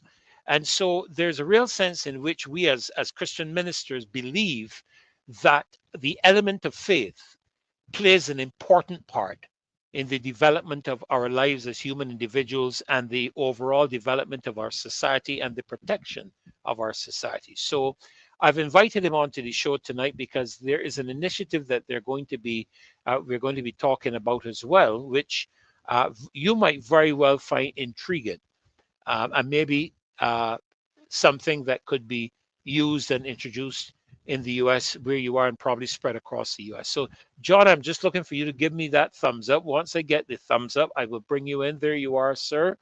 Let me add you to the stage, and you can unmute. Let me see here. Great, there you are. Well, let me welcome now all three of you. John, this is Reverend John Carter, Ty, and Maurice. Reverend John, Hey, Maurice.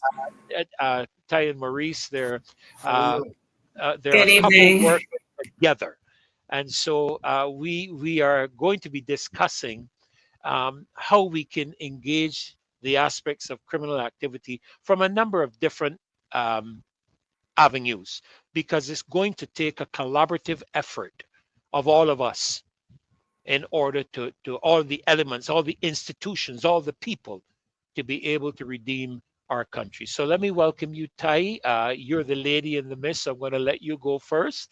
And welcome John to the show tonight. Thank you.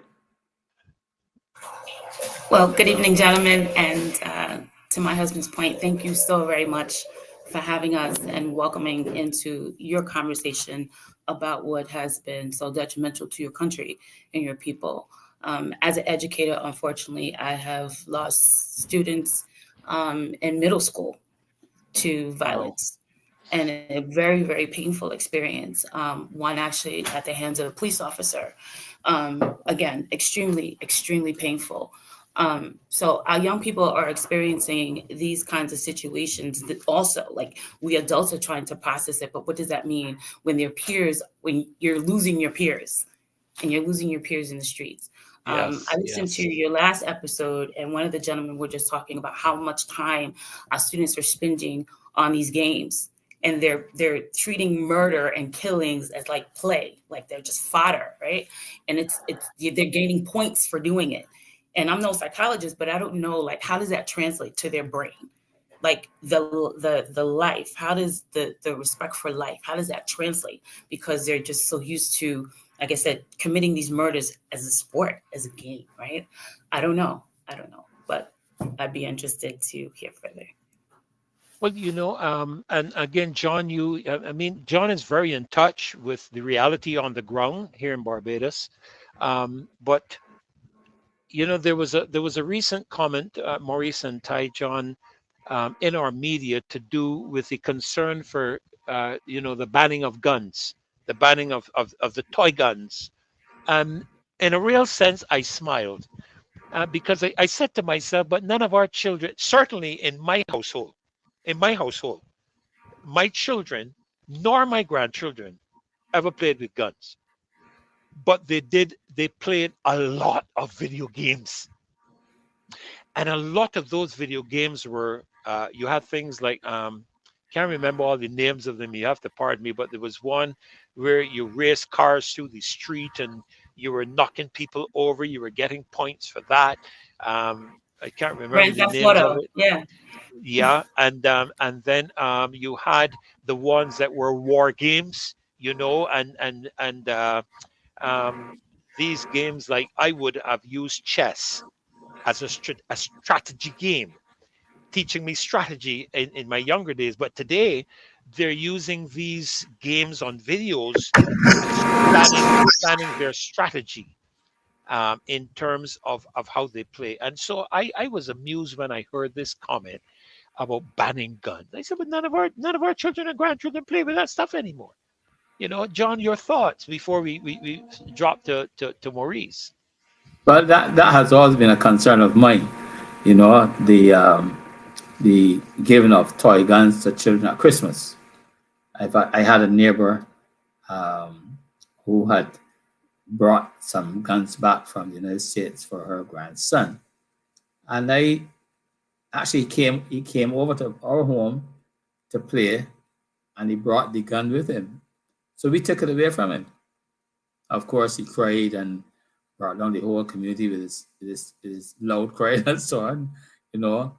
And then when the grandmother came, she was a bit disturbed that we had taken the gun from him. But my thing is, with all the challenge we have with violence and gun crimes and so on, and maiming and bloodletting, disrespect for life and so on that we have in our society, how are you going to practice your children, your grandchildren, to have guns and to be shooting at people? So she was very upset with that. But you're coming to my home, so we set the rules in our home, you know. So that is an issue. I can't say the thing about it that when we were children though, we used to have toy guns. We used to make guns. We used to make guns with out of wood, and then you had the rubber band that you would bring over to the trigger, and you put those little seeds in it, and you. Oh yes. And then of course we had a great affinity for Western movies, you know. So, but the thing about it is that back then, and I look back at it now, and I'm not holding it up as some example, because back then the use of the press and use of guns was also not a good thing for society. But the thing is, they didn't have the proliferation or the inundation with real guns as we have now. So that was kind of innocent, and it didn't really cause it. It didn't really create a culture of life taking at that time. But now, when I taught in secondary school for a little while, and there was one youngster was coming. They would be talking. I mean, I am sitting and listening to talk. They don't know I'm really paying attention, you know. And they would be talking about guns and shooting as if it is a wholesome thing. It is something that you should lift up as an example of how life should be, you know. So that carelessness has invaded our society right now among our youth, and how to reverse that is the real challenge for us. I have some thoughts on that, but how to reverse that is a real challenge for us. So the use of toy guns as gifts for children is an absolute no-no. And I feel that where they're manufactured, the country in which those toy guns are manufactured should cancel it, should pass a law to stop manufacture of toy guns for our children. Well, you know, mind you, just so that we're clear, I'm not suggesting by any stretch of the imagination that we don't control those aspects. But as you were speaking, I made a couple of notes that, and let me say this: we had a lot of other support mechanisms as children. Even though we were playing with our toy guns and we had all the westerns, Alan Ladd and John Wayne and Lone Ranger and Tonto and Have Gun Will Travel. Some, I don't know if you all remember those. Oh, of course, of course. But we had so many other support mechanisms. We had so many other things that we could have done outside of the house, playing games and all these things. So our time was not wrapped up and tied up like our youth are tied up today on their video games. And I remember three, and I'm glad that some folk put it in the chat as a reminder for me. Tell me if any of these sound familiar to you guys, Ty and Maurice. Full Metal Jacket. Remember that? Tour of Duty. Grand Theft Auto. It's actually Call of Duty. Call of Duty. Sorry, yeah, that's it. Call of Duty. Because I had these all, and there came a point in time, there was one that my children used to play, and I banned it, Dungeons and Dragons. And I made them take it outside in the yard and smash it with a hammer.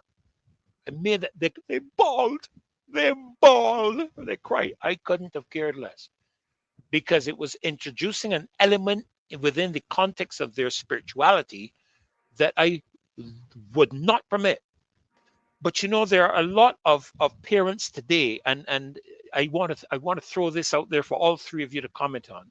There are a lot of parents today that are not paying attention to what their children are doing on the internet or on the what we call it, the technology. Let me call it the technology. There are a lot of parents that are not paying attention. They're not watching what they're watching on YouTube. They're not following up to see what type of games they're playing. They're so busy. And I just want to throw that out there for your discussion. But I observe a lot of stuff that happens in the United States, and also in some of the television programs. And there's this thing now that parents have to respect children's space. Parents cannot enter child's bedroom without that child's permission. No, so let me say up front, I have no problem with that. But at the beginning of each month, you have to give me the rent for that room in advance. But you're renting the room, sir.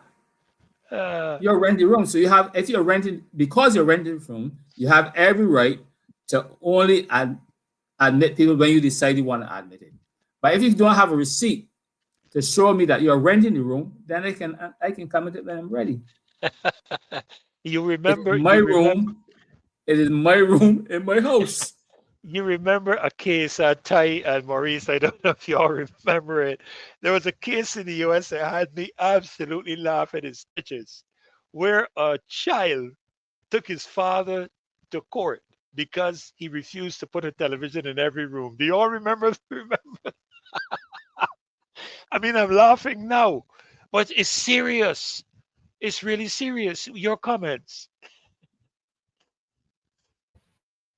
Yeah, go right ahead. Yeah. So what I want to say is this. I want to revert back to real quick the toy gun situation, right?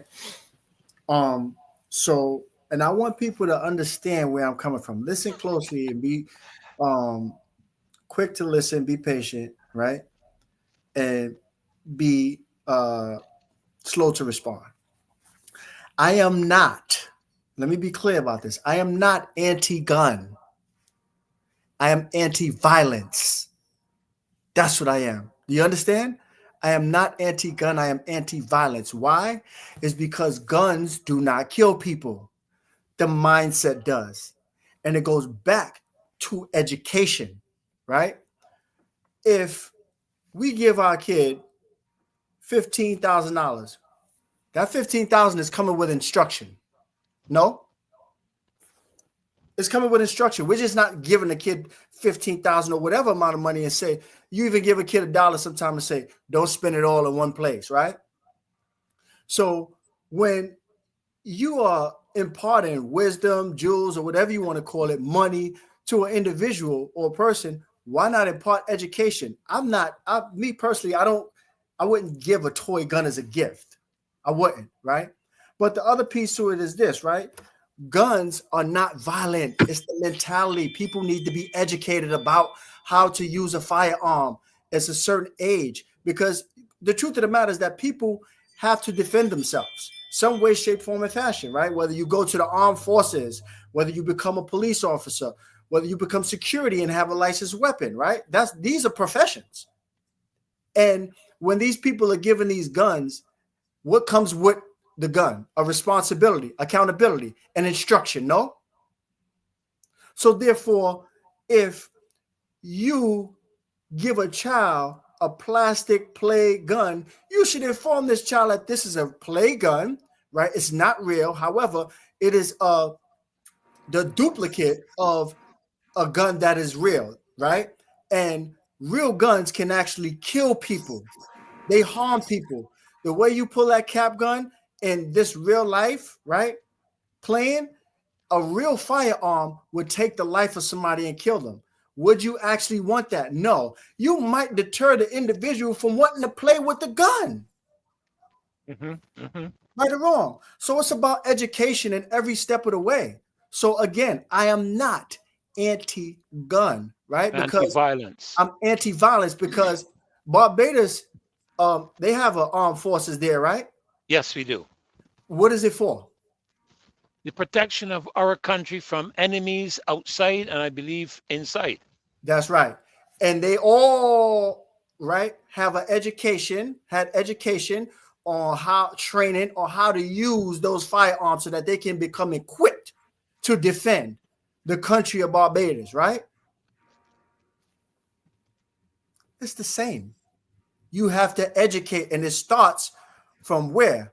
Primary school. That's why we have educators such as my wife, right, who knows way more than reading, writing, and math and arithmetic, right?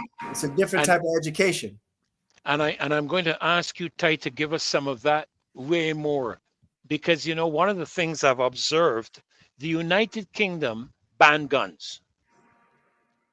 You cannot get a gun on the street in the United Kingdom, but what we are seeing is crime being committed with two other weapons, cars and knives. So, you know, I'd like to hear your perspective in terms of that aspect of education that Maurice is talking about, because clearly it's not the weapon that's the issue, because America has guns. Barbados has guns. People are being killed by guns. You just had a situation with someone who drove a car through a crowded facility in the United States and injured scores of people, killed others. You had another one that tried to blow up a vehicle in front of one of the Trump hotels. You had another shooting in another area. But then in the United Kingdom, we had what they then termed to be a terrorist attack, with someone driving a car through a crowd and then persons being attacked in the UK with knives. So, Ty, what is the problem? What is the issue that causes, as particularly the younger people, to deviate toward this type of activity? Well, that is a very loaded question. And we would need 10 more sessions to really unpack it all. Oh, we have a lot. We have up until the end of the year. Yeah, go right ahead. Let me go back to your situation with the father who was being sued because he wouldn't put the televisions in every room. Because my husband and I, we talk about this all the time. I think this job and this blessing, if you will, but it's definitely a job and calling of parent, cannot be taken lightly.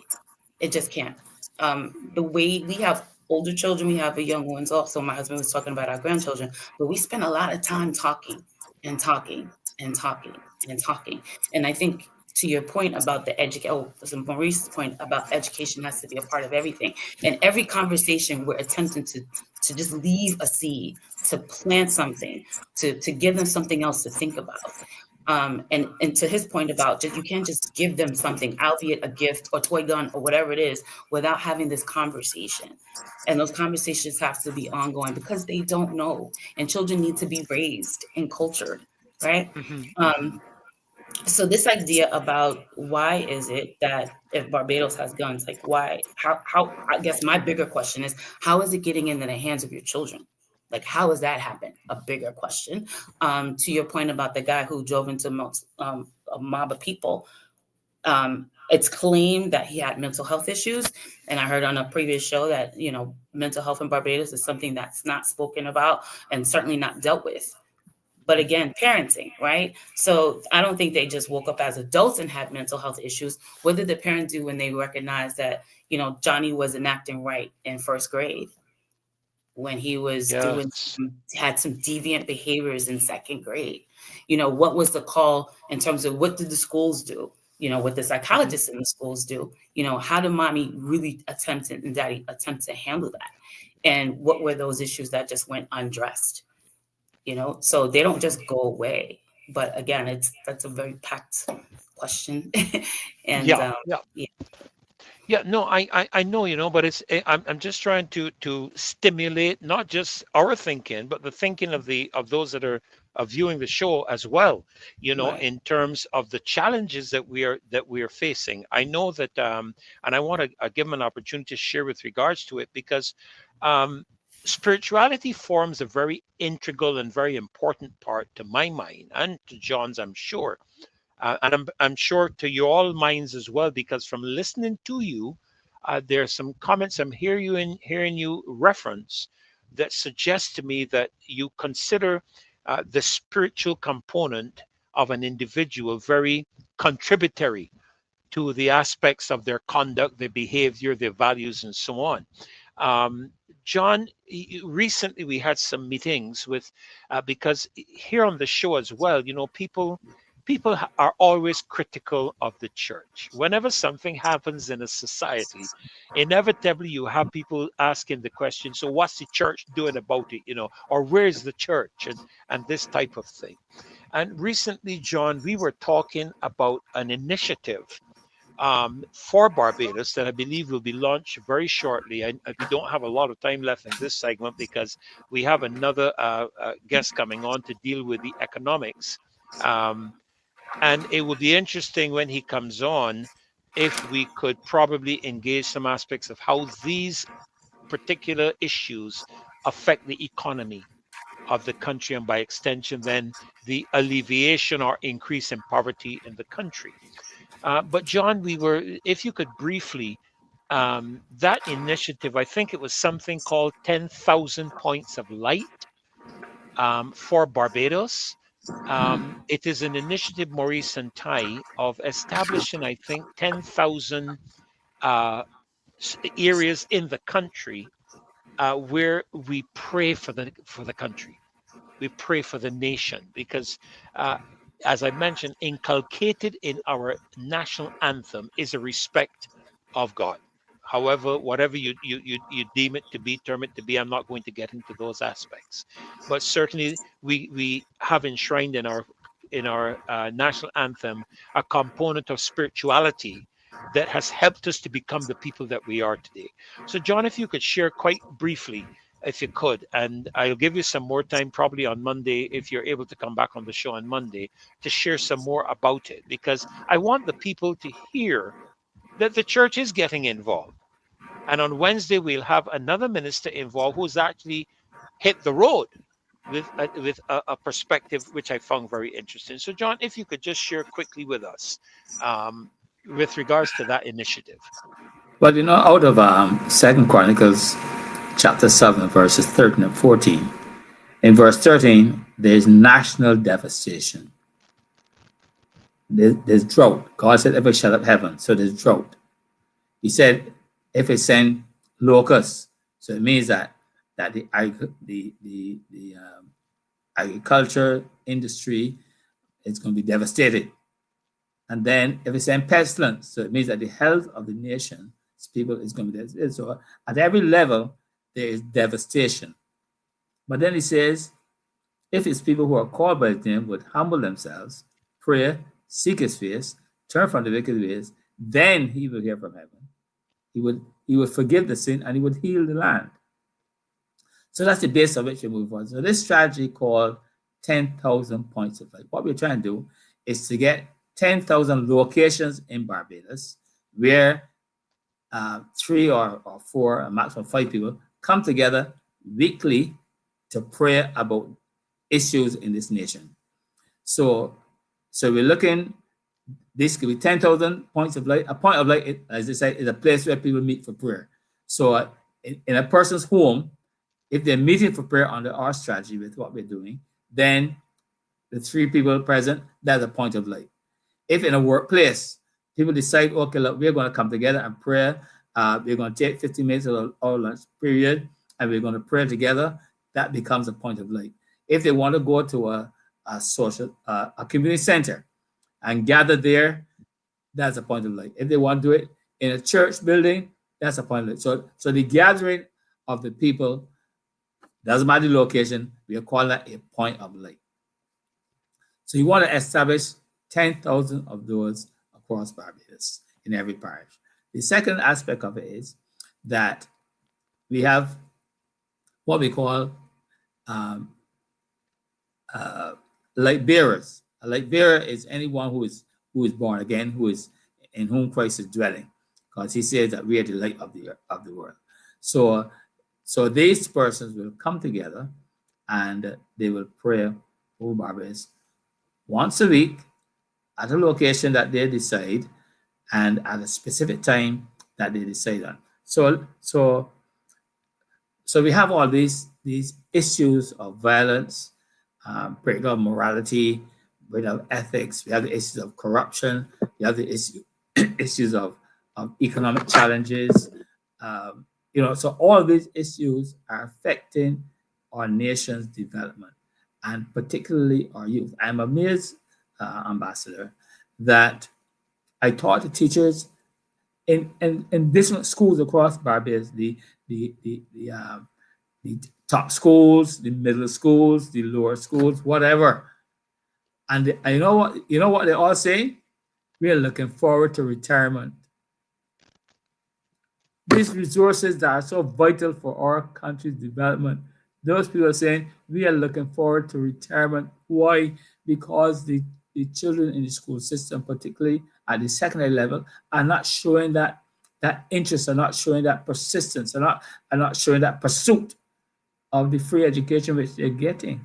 And listen to me, that's a real challenge and tragedy for us, that our youth who are going to be leading this country in 30 or 40 years to come, those are the ones who are going to be at the political directorate heading this country, who are going to be in the security force. They're going to be police and customs and immigration, who are also going to be teachers in our schools.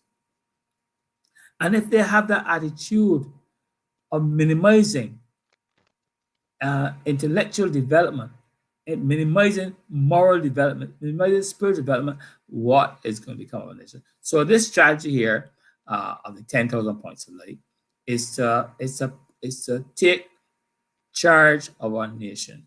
Look, there's a verse of scripture that is very stunning. It's very stunning. I call it stunning because of what it says. Listen. It says that this is Isaiah chapter 60 and verse 18. There's a real stunning prophecy. The prophet says, violence shall no more be heard in your land, neither wasting nor destruction within your borders, but you shall call your walls salvation and your gates praise. So here's a prophecy concerning Jerusalem, that violence will no longer be heard. And that's a prayer for Barbados.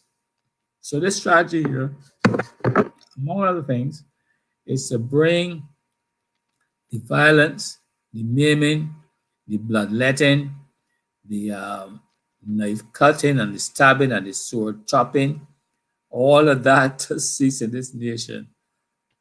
And this strategy is one approach to bringing that about. I'm glad I gave you the time to address that, because as you're speaking, there are a couple of things I noted, and Ty and Maurice, I mean, you can feel free to jump in anytime you wish. From the time I see your mic unmuted, I'll just step out of the way.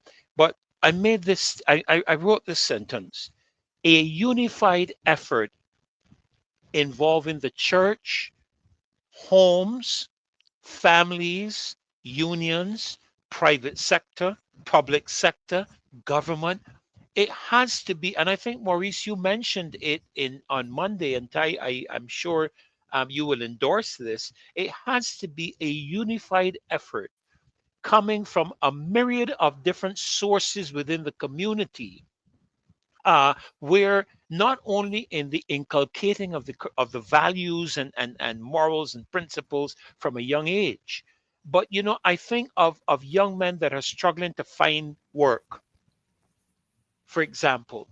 And it would be, I know it may be a additional burden in terms of the salary outlay of a company, but which would you prefer?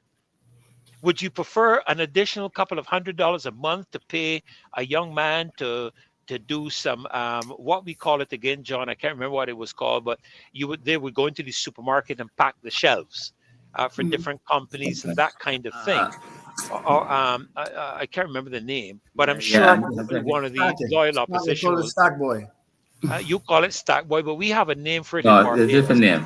And I'm sure somebody in the loyal opposition is going to remind me of it. But which would you prefer? Add an additional couple of $100 a week to your expenditure, or have to look after staff in a hospital because somebody comes in to the supermarket or into the store or whatever and offloads a gun, like we saw merchandiser. Thank you, Margaret. Merchandise is what we call it here in Barbados. Yes, that's the term. Yes. So in a sense in which it's really going to take a collaborative effort of all of the elements of our society, not only to rein this in and turn it around, but to develop for the future. If I could just return to the points of lights idea, I just want to commend you as a country to see the need to embed your faith into your culture, so that your young people realize that that's not something that just happens on Sunday, that this is just a part of our lives. Maurice and I spent some time, we lived in the Middle East, and I can tell you, we heard the call to prayer 5 times a day. It didn't matter where you were. You could be on the highway, you could be in the mall, you could be at school, you could be walking down the street, the grocery store, it didn't matter. You heard the call to prayer 5 times a day. And that was one of the most peaceful places that I've ever been, because intentionally, people made it a point, a part of their lives, their day-to-day, to pray, to ask for forgiveness, to pray for their country, to pray for their families 5 times a day with intentionality. So I commend you. If that goes on, I promise you should see some better results. Maurice? I want to piggyback off that because my wife is right. And I'm not a Muslim, but I love the call to prayer because it was so vibrant. The energy was so beautiful, right?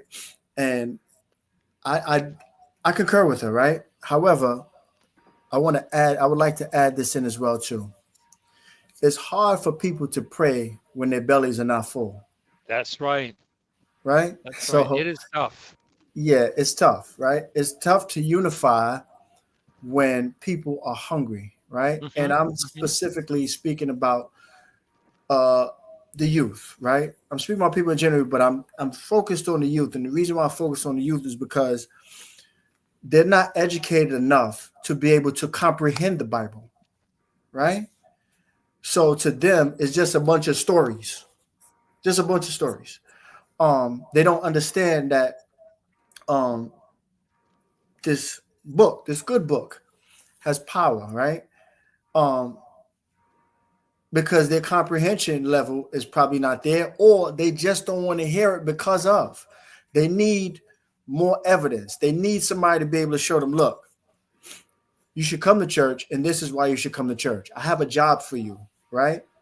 And when they get to church, right, they do their job, and in the process, they're seeing the individuals based off of their behavior, their actions, what they're doing, right? They're seeing them and saying, you know what?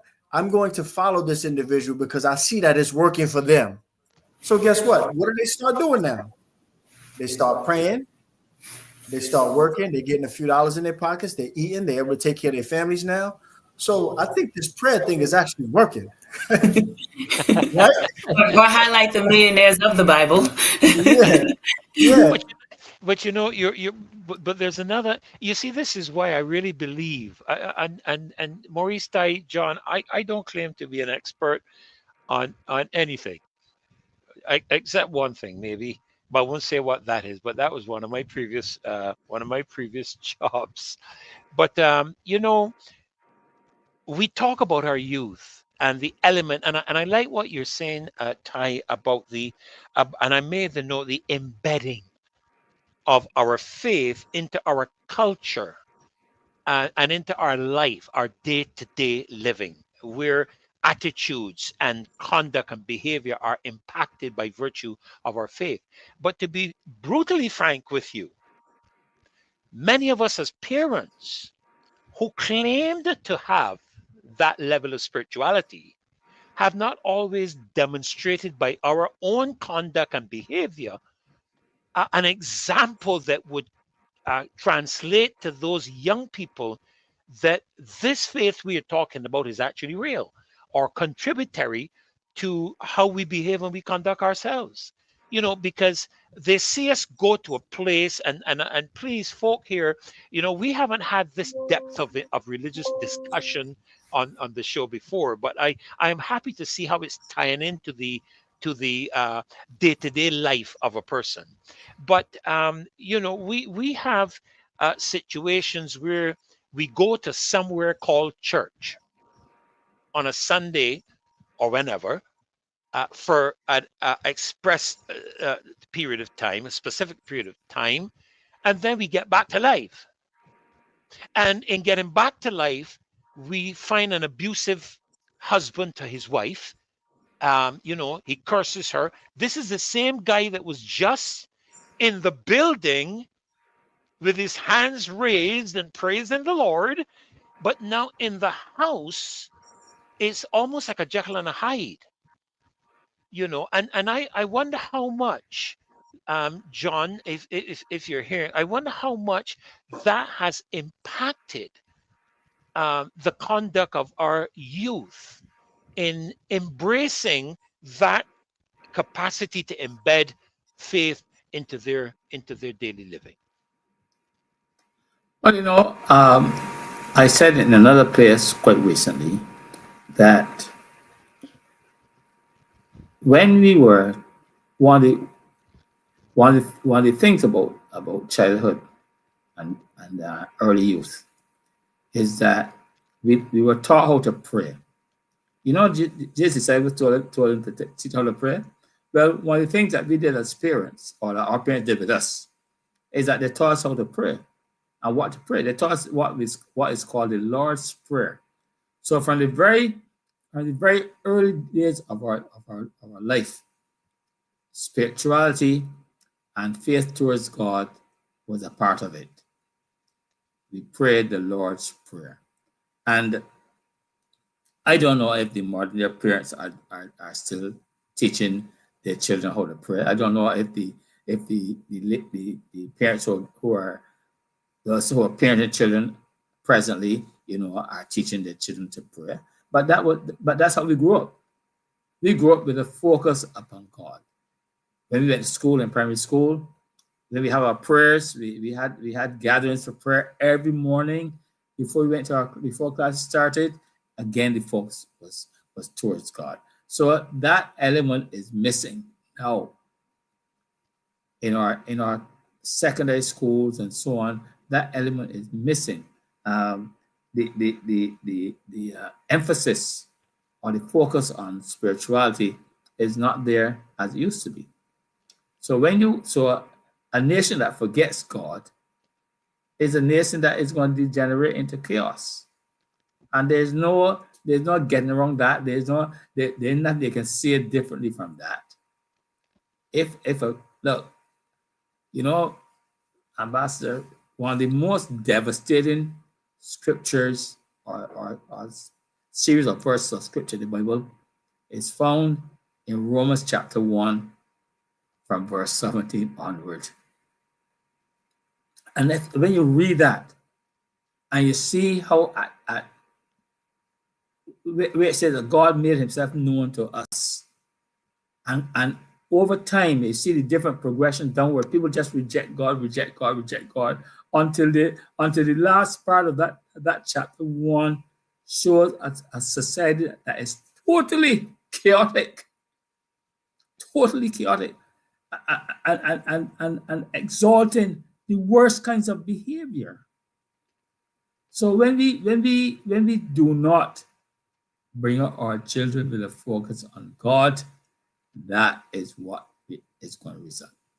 It almost reminds me of I can't remember which one of the Old Testament prophets it was, which it stated and said that every man did what was right in his own eyes. Exactly. And it creates a sense of chaos. Well, folk, I'm going to have to move into our next segment. You are more than welcome to stay, because this young man that we're bringing in is one of we would call our loyal opposition's national heroes in a sense. And this is young Mr. Kemar Stewart. And I want to welcome you, Kemar. He is Maurice and Tai, one of our favorite presenters in the Marcia Week show. He's a young man. He has a strong faith base, but he's brilliant very bright young man. Brilliant in his economic exhortations and examinations, and being able to tie the things together to show how impacted the economy is by some of the things that are happening around us. And I remember, John, you remember one of our previous, I think it was one of our previous prime ministers. He wasn't prime minister for a very long time. I think he passed away, David Thompson. You remember one election campaign, there was this discussion about whether Barbados was an economy or a society. Yes. And I couldn't believe we were having the discussion, because it's impossible to separate the two. Okay. Because the aspect of economy treats to the ability of people to pay their bills, put food on their table, to pay for their children's education and so on. And if they're unable to do that, we get a degeneration in the society. So we want to welcome you, Kemar, to the show tonight. You're muted. I have no idea what you're going to be taking on tonight. I don't know if you've been able to listen to any of the show coming into it, but we are more than open to hear what you have to contribute tonight. And we want to just welcome you to the Marcia Week show this evening. Hey, good night to you, Pastor Ferdinand. Good night to all of the guests on the Marcia Week show tonight. Mr. Carter and the other guests. Thank you for welcoming me on, and good night to all of the members of the loyal opposition who's viewing tonight. Marcia, Dave, and the other hosts. Yeah. Yep. Over to you, Pastor. Yeah, I'm over to you. I'm over to you for you to engage, because we were talking tonight with regards to the aspect of the crime and the violence and so on that we're having in the country. And I was wondering, Kemar, how is all of this capable, or is it capable that all of this would have any impact on the economic development, economic future of the country? Well, I mean, before we get into the discussion, John Carter was saying something very important that I want to touch on for a bit. So economy, society, we are both, but we are a society first in that we have life, God-given life. But I'm sure you could appreciate, Pastor Ferdinand, that the Bible, which is supposed to be the truest book on earth, speaks to the era that we are in today, 2024. So if you look into books like The Great Controversy, you would see this era is called an era of spiritual darkness, right? Where in this era, um, sin should, be abound plentiful on earth. Um, Man shall exalt himself above God, and ask that he be worshipped, the said of the Lord. Societies would disintegrate into all types of uh, antichrist like behavior. There will be Bible spoke about the destruction of the world as we knew it, and the emergence or the setting of the stage with the coming of the antichrist. The era where the papacy or the empire would fully roam or have full control over the earth, and it's spoke to the end times. So if you look around the circumstances of many countries across the world, the economic circumstances of many countries across the world, and you look at the lifestyles that the people within these countries are living, then you could almost tell what will be the economic outcomes from the lifestyles of the people living within the countries. So if we use Barbados as our first launching pad, Mr. Carter spoke about the loss of values and the loss of direction in society. We speak about moving away from the church, and there is an end result from that type of behavior. And you can see it with the increasing violent crimes, in particularly murder. You can see it in terms of how many people leave school, the disintegration of the family at the root of it, right? Which is again, it has a biblical explanation for the disintegration of the family, and we started moving away from God. So God speaks about the family structure, meaning the mother, the father, children born of a mother and a father. But nowadays, we are seeing a family being defined as two men, two women, and all types of strange connotations around that. And then we're also seeing children being raised in these households, right? Then it is the ever prevalent single mother or single parent household, I should say. So that type of family structure immediately is against the biblical reasoning that, or the biblical definition of what God says is a family. Right? So the systematic destruction of the family through economic measures, and economic measures could be like an IMF program, which says that you have to cut welfare to certain groups, which says that you have to cut budgets towards healthcare, which is pivotal for the people. Which says that you have to cut budgets towards education, which says that you have to raise taxation. So therefore, those resources will not be taken away to be paid in interest to the IMF and other institutions, and they no longer exist to help correct societal wrongs. Right?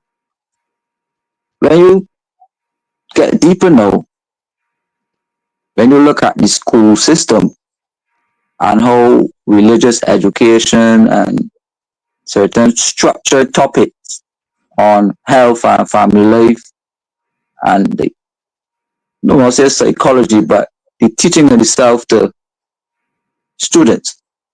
We saw a moving away from that, and we saw the emergence of things like the IDB sex survey, which is asking little kids about the sexuality, you know.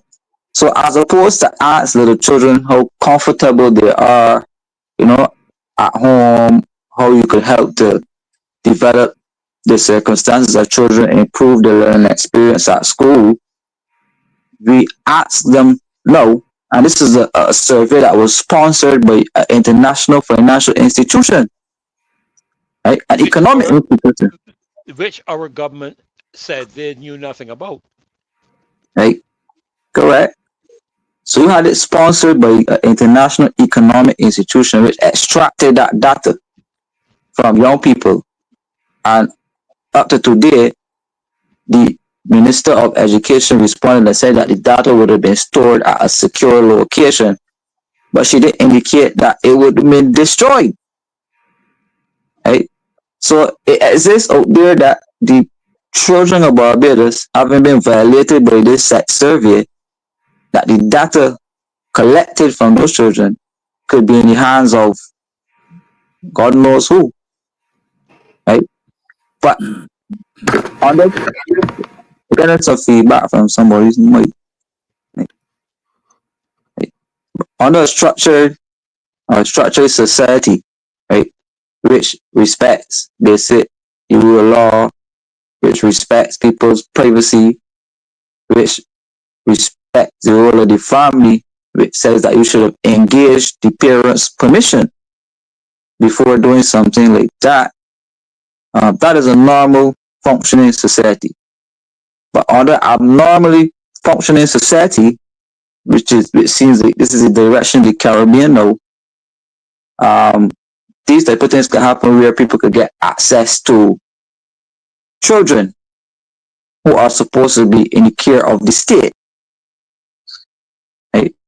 So the state taking on more and more, or want to be taking on more and more personal care for people in terms of like finding out more than they usually should. Right? They're now planning for changes or future changes in society. So if you ask little kids right now about the sexual preferences, I could assume that you're planning for the future.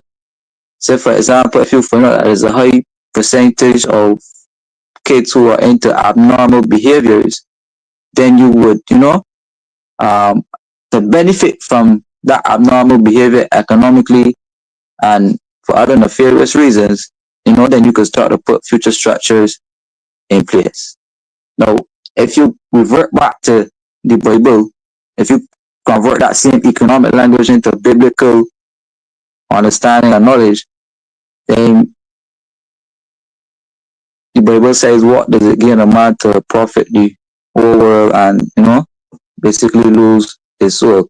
So in these days, people would chase after money, people would chase after vanity, people would chase after all of these things that are outside of the word of God, and they find themselves trapped and getting the souls trapped, onto Satan or onto the devil, basically. Put that now on the perspective of a country, right? Where a country would go out there and basically prostitute itself, the country, not itself, but the people, prostitute the people on the international market, right? Which would allow institutions to come into the country and get majority of the public contracts. So they start to take up the roadworks contracts. They start to take up the importation of medication, strategic services, hospital services. They start to take over the schools to further the indoctrination agenda, and you basically have like a competition for people who have a lot of money. Governments now basically run around from wealthy person to wealthy person, you know, trying to get them to invest in the country at the expense of the people where traditionally you had strong values like fair pay for workers, job security, let's say adequate pay, work, good conditions. These things started becoming eroded now because the idea is profit only, right? Profit, bottom line. So whereas a government had that caring notion of providing, social care for people, the agenda changes now. And under the One World Government agenda, which again the Bible speaks to the one world government, one world religion, so to speak. Right? Where governments in the last days will become less caring and stop taking care of its citizens, right? Again, through the cutting of welfare and basically turning government into one big tax collection agency. So all the government is there, we call it the B system. All the B system is there to do will be to extract wealth, total wealth from the population while they're under total subjection. So if you work, you're basically a slave and all you do is work to pay utilities, bills, things like that. But there's no way that you could accumulate wealth. So home ownership will become a thing in the past. Car ownership will become a thing in the past. And as the World Economic Forum says, you'll own nothing and be happy. So in this modern era, and for any person who has an interest in economics, it would pay you well to also have a deep understanding of the Bible. You don't have to be a Christian, but just understanding parts of the Bible and how it relates to what society is today. With a proper society, you could have a strong functioning economy, but with a poor, degraded society, you will only achieve, a similar result. So as they say, health is wealth. The health of the nation is the wealth of the nation. So if you have a population eating good food, strong food, not imported GMO food, which would weaken, the bodies and the minds of the people.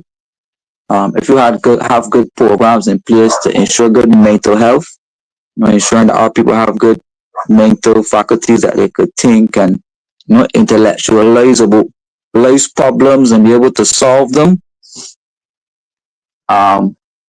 Those things are important, Pastor Ferdinand, for a proper functioning society.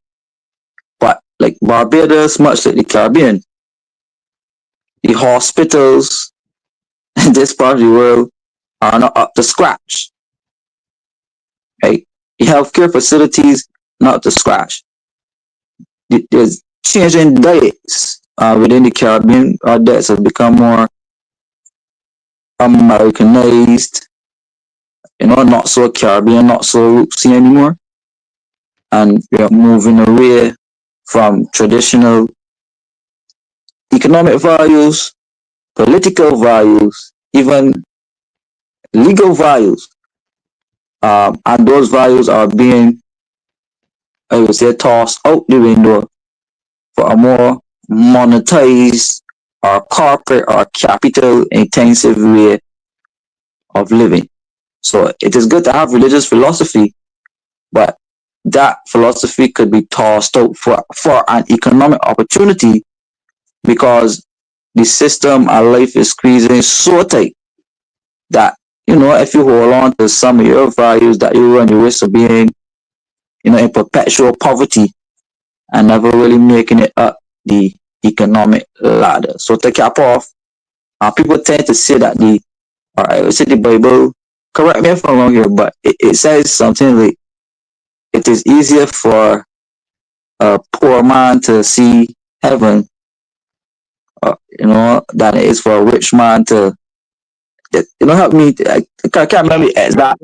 It speaks Right, about it's easier for the camel to go through the eye of the needle right, than for a rich man to enter the kingdom of heaven. And that right. needle, when we hear it, we are thinking about a sewing, a sewing needle. But there was actually a gate entry to Jerusalem that was called the needle. And in order for the camel to get through that gate entry, they had to unpack everything off of the camel. And the camel would then enter through the gate, and then they had to physically carry all the load through the gate and load it back on the camel. And that really is the expression there. Yeah. So thank you for that, Freddie.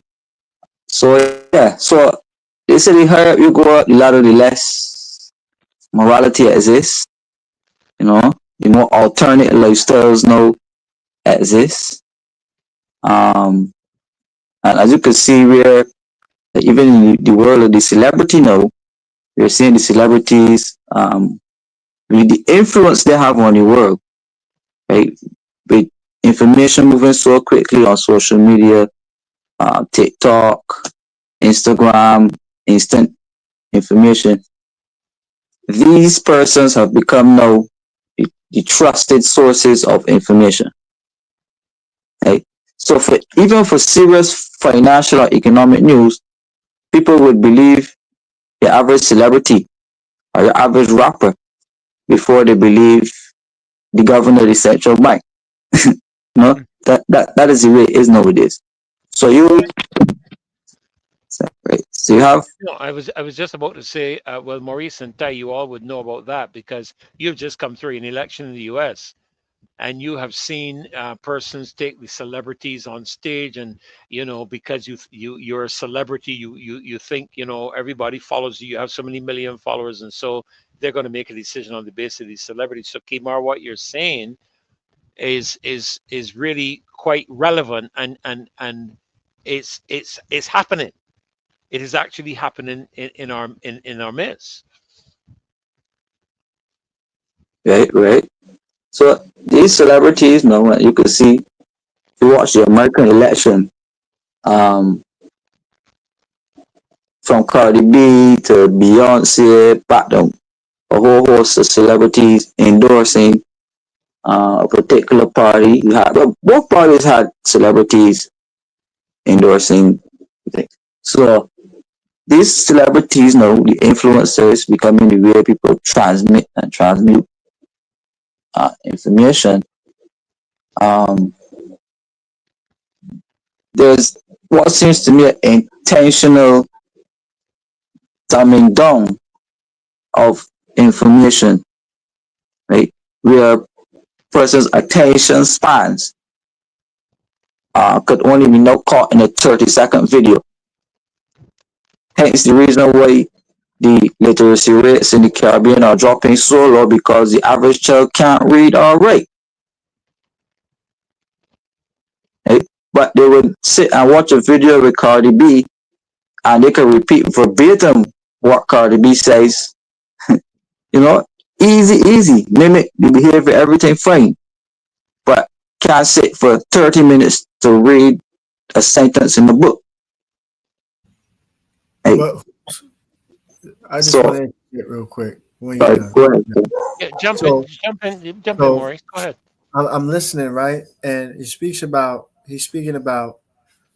these celebrities helping support the presidential races and all that. The truth be told, right? People that conscious, those celebrities don't influence anybody. they influence their fan base. That's about it. They influence their fan base.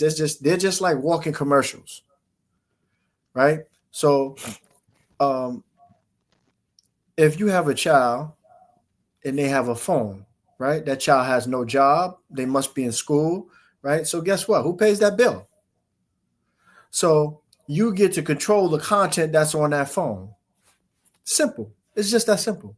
Just like if you buy a child a computer or a game or even a TV, they have parental controls on them, right? You fix it to the parental controls, right? And then they'll watch the content that they're allowed to watch. If they try to click on something else, guess what? It sends an alert to my phone.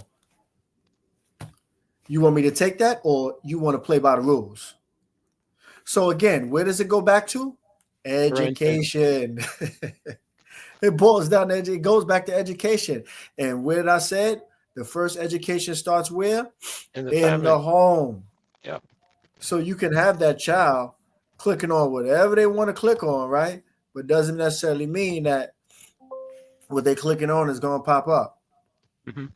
So I say the same as far as like these. I'm not going to deny that these rappers and these celebrities, you know, they're influenced. They're definitely influential, but not on me. Like, you know, they're influenced, and I'll be a fool to think that I'm only one person out of close to 10 billion people on the planet. And me, my wife, and like, we're not influenced by these people that say, oh, well, Cardi B is on, Kanye West, Jay-Z, whoever the most popular rappers are. You vote for who you want to vote for.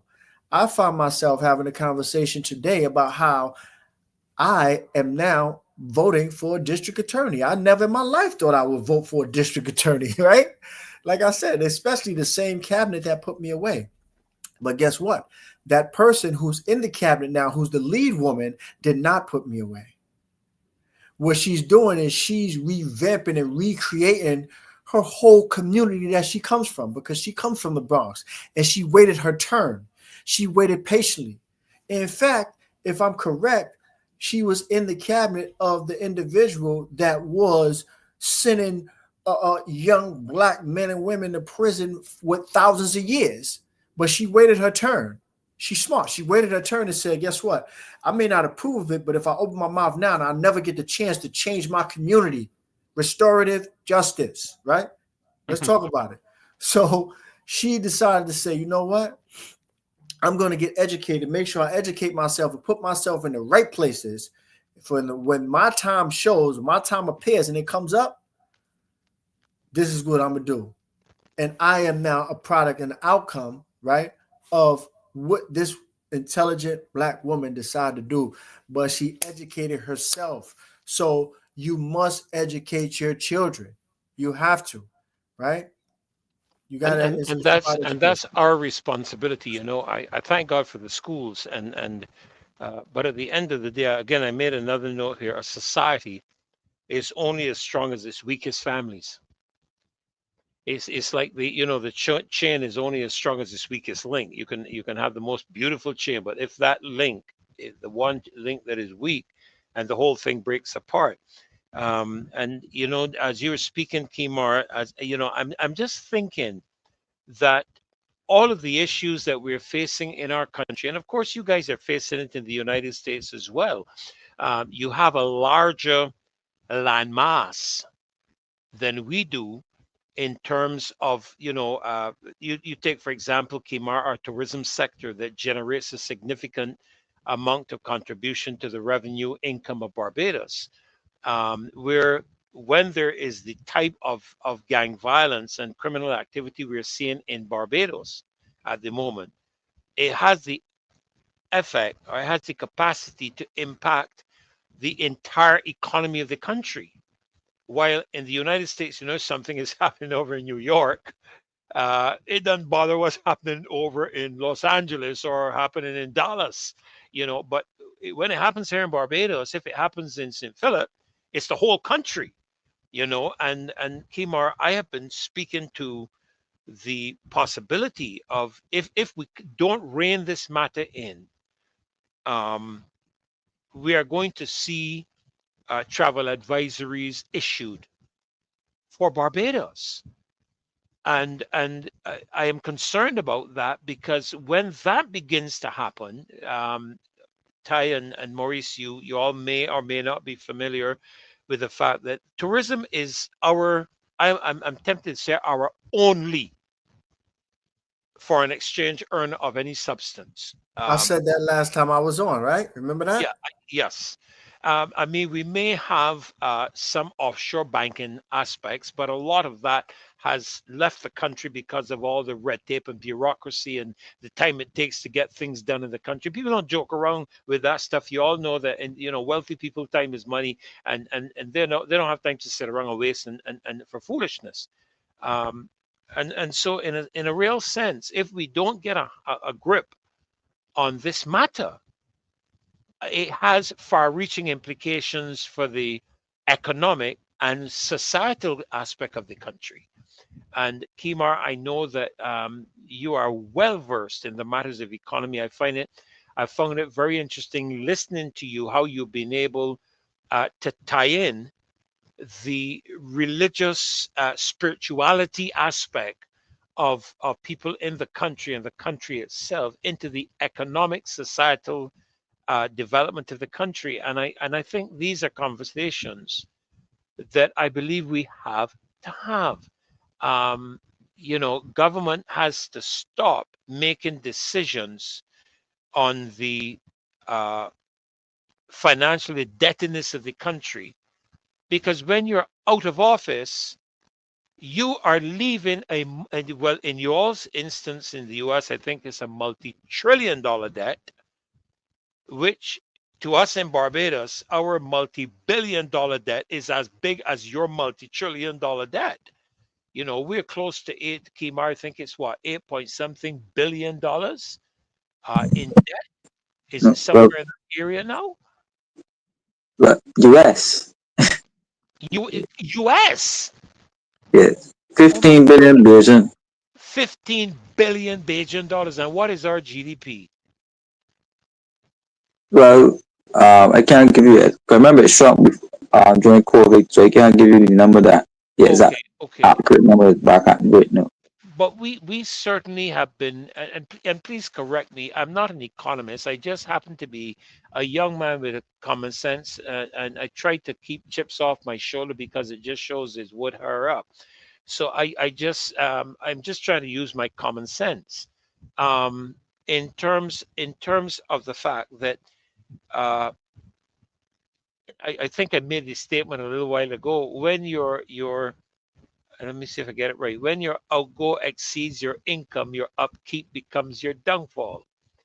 And so the country is just borrowing to pay its debts. But I learned from my mother that if you borrow money to pay your debts, you just dig a deeper hole of debt. And then how are you going to pay that debt? Especially when you consider that your income is either not increasing, and I'm looking at it from a microcosm in terms of the individual, extrapolating that out to the country, either your income is not increasing or your revenues are declining. And yeah, go ahead. I want to make an observation though. Right? Now, we become, how we learn about the fact that there's crime in the country is through media outlets. Right? So when something happens, you usually get a WhatsApp coming to your phone with the picture, the details of the scenario coming straight to you. You don't even have to wait until the news gets there anymore. Right? So again, we speak about the flow of information is instant in this day and age. So if 10 people die today, you're going to get instant information at 10 deaths. That's automatically overwhelming to the body, mind, and soul based off that information you're receiving. Right? Now, we're on our phones majority of the hours of the day. Honesty. Right? Now, through the societal panic that is happening about the violent crimes, the violent murders happening, we have a fear of guns in society. And the usual rhetoric is, get rid of the guns, get rid of the guns.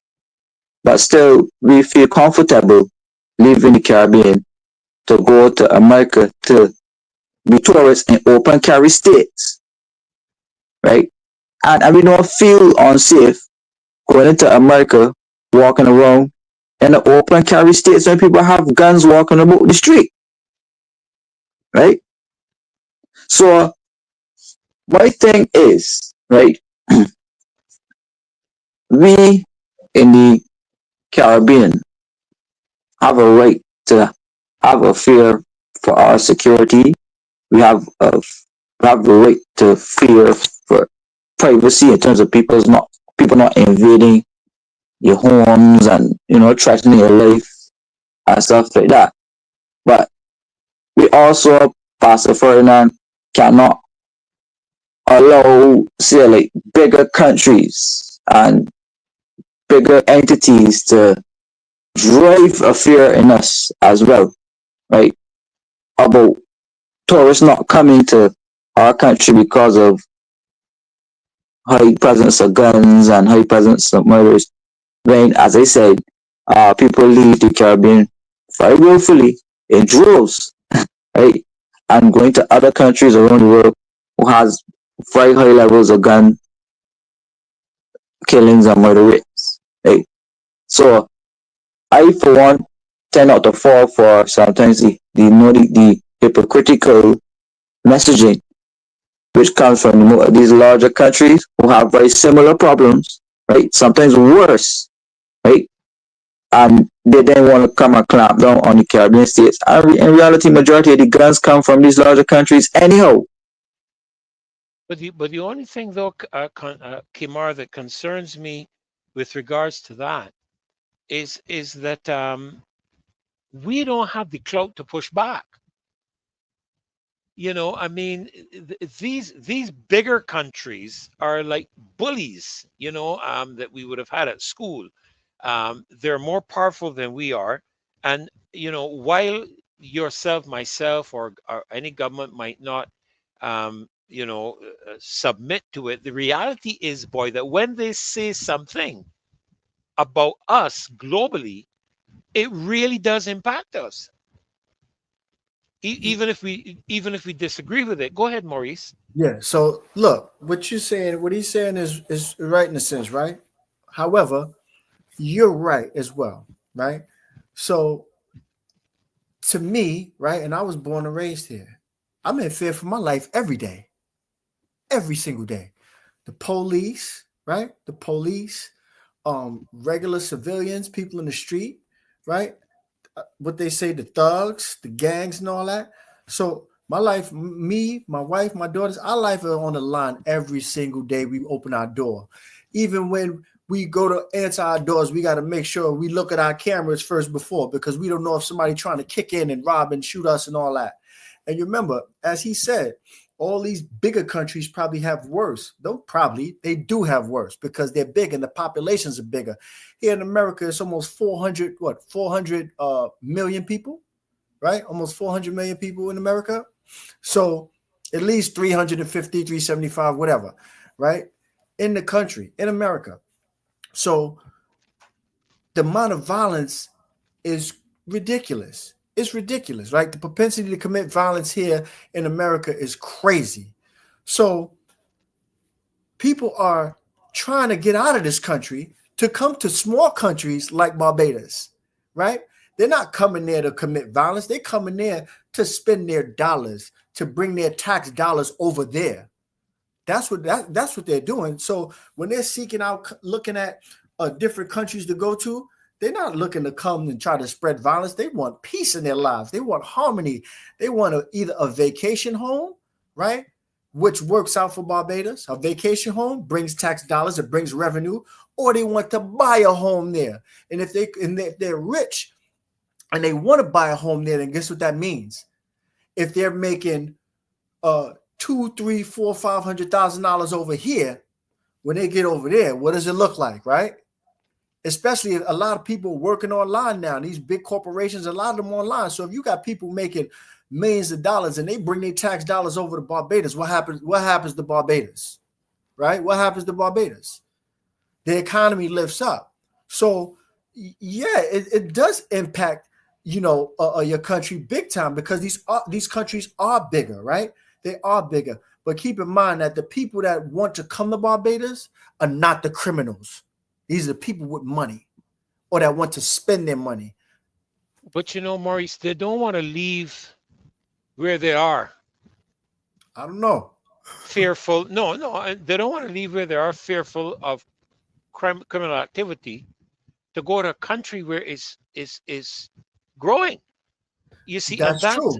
and the thing about it is that while a country like the United States of America has the buffer capability to absorb it coming the other way, with people not coming to the U.S., these small territories in the Caribbean simply don't have the economic buffer to survive, if that's the case. And if you look at the economic development in the U.S., the monies generated in terms of economic development and so on in the U.S.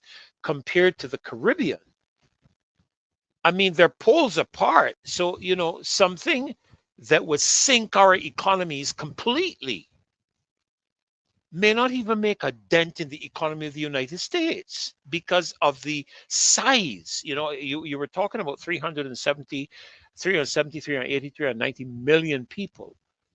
But I am mindful of the fact that in some of your states, there could very well be farms half the size of Barbados. I live in Or the Bronx. farm. I live in the Bronx. The Bronx has more people, way more people than Barbados. The Bronx has like Yeah. what, 3 million, something like that. We are a massive capacity here, Maurice. We're 280,000. And we're a borough. We're just a borough. Yeah. You understand? So it's really important for these big countries to come over there and not buy up the land. No, because I saw somebody in the comments say, buy up the land. They come there to spend their money. Of course, you're going to get people that want to come buy, but they want to come by to live, right? They don't want to come over there and start criminal enterprises and activity and stuff like that. If they do exist, I don't know, right? But for the most part, when people from especially America go online and look to see places to vacation, Barbados is one of the places. And when they get over there and they see the beauty of it, they see the comfort of it. Yeah, they may not see the bad side, but there's bad sides to everything in life. There has to be a duality. That's life, right? It's the law of reciprocity. It is what it is. We have to know how to help build up the economy and the people so that it can get better. If we constantly focus on the grim, the dim, the worst, that's what you're going to get. Whatever you put out there to the universe is what you're going to get. I see Aaron Hunt is saying Jamaica crime rate is much worse than BIM, but millions of tourists still visit it annually. Jamaica is a lot bigger than Barbados. Yeah. I wanna jump in here now, Freddy, because Go ahead. most of the violent murders that happen through the Caribbean is tied to an international ring somewhere somehow. So Organized crime then. right. So it's either something to do with drugs, the trade of drugs, the trade of firearms, or people, human trafficking. Right? So yes, our local boys, they're killing each other, but they're killing each other with an imported gun from international. Right? Yes, We don't manufacture. yes, the fellas are killing each other over drugs, but it's not locally grown or produced drugs. It's drugs imported from far over the sea, right? So my thing is, right, you could clearly see the problem is not at source or at the root cause in Barbados, right? But it's like if you have a very fertile ground, a very fertile mine, and you toss these things in, obviously fertile mines, the devil finds work for idle hands, right? So you have basically Caribbean countries closed up by sea. They're so small, with a lot of masculine energy running all around with no serious way to let out all of that masculine energy, you get a couple of fellas with guns, linking up with a couple of fellows who have that international experience, right? And then you get that merger of cultures, Pastor Ferdinand. Then you create basically a crime economy, right? And majority of the violent crimes and murders happen in and around each other. The violent crimes and murders tend not to seep into or that far into mainstream society, right? It's seeps into mainstream society where people fear for their lives or where random bullets or where random events occur. But in the Caribbean in particular, uh, you look at the circumstances surrounding the death of a majority of these persons. Again, it's always again drug related, firearm related, human trafficking, or the type, or some type of domestic dispute or so. But it's hardly ever a scene. And I mean, Barbados had its first mass shooting very recently, right? But again, not knocking at America, but America has so many mass shootings on a daily, right? We have other countries in the world where people strap bombs on themselves and go and blow up entire blocks, and killing innocent people. But we don't plaster it all over the news, and we don't sanction, put as much sensation in it as opposed to the violent crime happening in the Caribbean. Wow, I've hosted the last couple of shows, um, and to address the matters of crime, gun violence. There's some other aspects that we didn't touch on tonight. But the more we talk about it, Kimar, Tai, Maurice, John, that was on, the more we talk about it, um, the more I find we need to talk about it. Because it's almost like a tapestry. Where there's so many components to it. It's very difficult just to highlight or to focus on a single thing.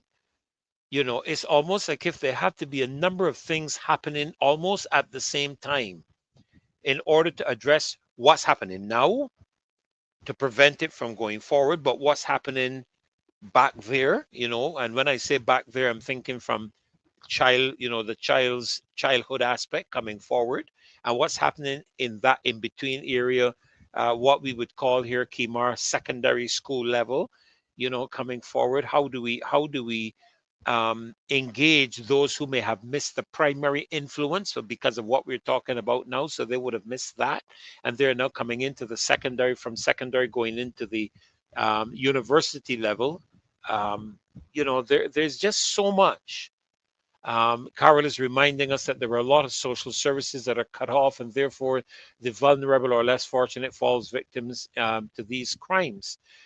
There is a lot of this happening in the country, and to be honest with you, Tai and Maurice and Kimar, I think you could correct me if I'm wrong, but within the last year, I have seen the cost of living in Barbados rise significantly.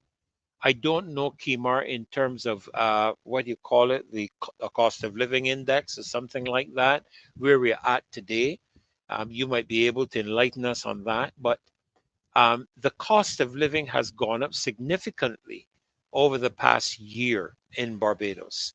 And I've traveled a lot into the US. We were there not too long ago.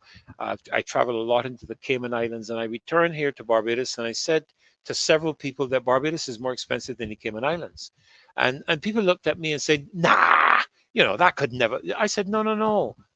Barbados is more expensive than Grand Cayman. And of course, the aura surrounding Grand Cayman. High net worth clients. You're talking about the maintenance of a society that has to cater to multi-billionaires who have homes there and properties there and so on. So there must be a standard that is maintained within Cayman. And I come in here and I look at the cost of of cornflakes. You know, I was just in the supermarket with my wife just yesterday, and we picked up a trolley. I would say a trolley full of groceries in excess of $250 in a country where our income, you know, you're talking about the majority of people in Barbados, and again, Kimar, I stand to be corrected, maybe earning around $1,500 a month. And I don't know, Kimar, would I be somewhere right in that area? The average income in Barbados would be around 3,000 Barbados, 3,500, or am I being Albert, generous? you're being a little too generous and I'm giving being, people more. oh my goodness. You heard what he said, Maurice. I'm being a little too generous. So you could imagine then, against that background, spending $250 nearly per week. They have a saying, right? And if you're from New York, you live in New York, you can live anywhere in the world because New York is so expensive. When I mean so expensive, a studio apartment, it's not even an apartment, excuse me. That's why it's called a studio. Could go from what, $1,500, $1,500, $1,200, $2,000, and that's just, it's not even a one bedroom. It's a studio. It's a studio. So you have, it's like a living room, everything connected. The only thing that's not connected is your bathroom. So they have that saying: if you can make it in New York, you can make it anywhere in the world. That's how expensive it is. Very expensive. Very Well, expensive. I'll tell you, you know, I'd love to continue these conversations. I know, Maurice, you and your wife, I want to thank you, you know, for giving the time tonight. And I want to hear more from you, Tai, you know, because of my mother was an educator. She was in the education field. She was a principal of several of the schools in the country. As a matter of fact, the school for young people with deviant behavior is named after her in the northern portion of the country, because she dealt a lot of the children. I remember, you know, because I am one of three children, and she kept me with her as a principal. She didn't let me go to primary school with the others. She kept me with her, and she was more often than not a principal of a girls' school. So I went to school with a lot. I went to school with the girls in my early days, and you know, I'm used to seeing her bring in the problematic and troublesome children into her office, and I would see within a term, that's a 13-week term, 12, 13-week term, those children transform from children of being deviant, rebellious children, to being some of the most wonderful kids that you could find, because she was more than a teacher. She was a mother to the students. I don't know in terms of the teaching profession now. You know, I would like to engage some teachers to find that out. But that was the kind of development that we had at least I did in my early days. And so, you know, when I see where we're going today, and you know, I want to have these discussions because I'm trying to search for solutions. You know, we have been very critical of government, and I make no apologies for that, because I don't think there's enough dialogue with the citizens of the country, and the young people of the country, to find out what are their issues. You can't set policy and don't know what's going on the ground, but that is how governments have functioned over the years, setting policy, setting policy, setting policy, without knowing what's going on the ground with the people. Excuse me. Um, you know, yeah, go ahead, Maurice. So that's the thing, right? I'm glad you said that. So there's two things I want to address. I want to revert back to what Kimar was speaking about, and by you saying they don't know what's going down on the ground, right? Being a person in management where I'm at, the position that I have in administration, right? Um, and having been on the ground at one time. So this is saying that we have in our AVP program, Alternative to Violence Project, where we help individuals do consequential thinking, critical thinking skills, and you can't speak to a frog in the well from the sea. Listen to this. You cannot speak to a frog in the well from the sea. You understand? Yep, I sure do. You have to be down in the well with the people in order to understand what's going on. But if you sitting out in the sea, if you sitting up high, right, it has to be the people that's in the well that bring, right, that piece or source of information as to what's going on in the well to the people in the sea, to get them to be able to come down out of the sea, to go down to the well to see what's going on. And the reason why I say it's possible, because I was in the well. Right? And even though now I don't consider myself in the sea, but what I consider what is two different things. So I'm able to be in both places. So I know what's going on up top now. So now I understand and see why there's certain decisions that were made that I didn't understand.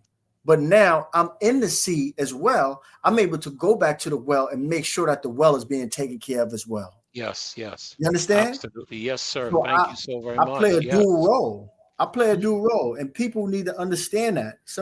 Everybody's not meant to be in a position in the sea. You're just not. Right? However, I have morals, values, and principles that my mother taught me before she left here, right? Way before she left here when I was a kid, that all the way up until she left, I still hold firm with. Oh, yes. I still hold firm with. You that. Some of them I was quite upset when she was teaching me, but now I thank God. Now you get it, right? I thank God. Trust me. So I'm able to see. Well, you know what? I was in the well before. I'm not going to turn my back on the people in the well. I'm going to be up here in the sea, and when the people that's down the well need food, clothing, shelter, clinical support, mental health support, whatever it is, I'm going to make sure that they get it. Yes. Right? That's one. So the people on the ground have to recalibrate. They have to get together and say, listen, this is how we got to do this. We have to move together in order to make sure these things happen. We have to bring it to the higher ups. Everybody has to get together in some way, shape, form, or fashion. Like we said, we have to unify, right? So I want to go back to the piece where Kemar spoke about the guns, the drugs, the prostitution, the international the trafficking piece, right? That's going on here in America too. Big time. Huge. So in the Bronx, they have no warehouses or no places that manufacture these AK-47s, these 357 Magnums, these 44 Magnums, all these high power rifles and weapons. There's no facility in the Bronx that manufactures them. How do they get into our communities? So we're speaking the same language. You're on the micro, we on the macro. So it's not that we don't understand. We understand the issues clearly. And that's why my wife and I are saying that we can help and support the country of Barbados because we know the issues. Do we know everything? Of course not. We don't. Right? However, we do know what the issues are because the issues that you're dealing with over there, they started here. That's how. And we're addressing them here. That's how. And if you didn't know, Kemar, my wife is a doctor, Dr. DeFritas, right? She has a doctorate in education and a ton of other degrees that she herself can speak about. And I myself, I'm a program solution consultant, and I manage a gun program over here. I'm an intervention specialist with violence. You name it, I am it. And that's what we do over here. I've been to Barbados several times, and I spoke to young people inside of the schools in Barbados. I've done my homework, and I've actually been I have my feet down in Barbados. I'm getting my hands dirty over there. So I just want Yeah, to let you know that I definitely know the issues. No, I'm not Bayesian. However, I'm willing to come over and support. I'm an honorary Bayesian.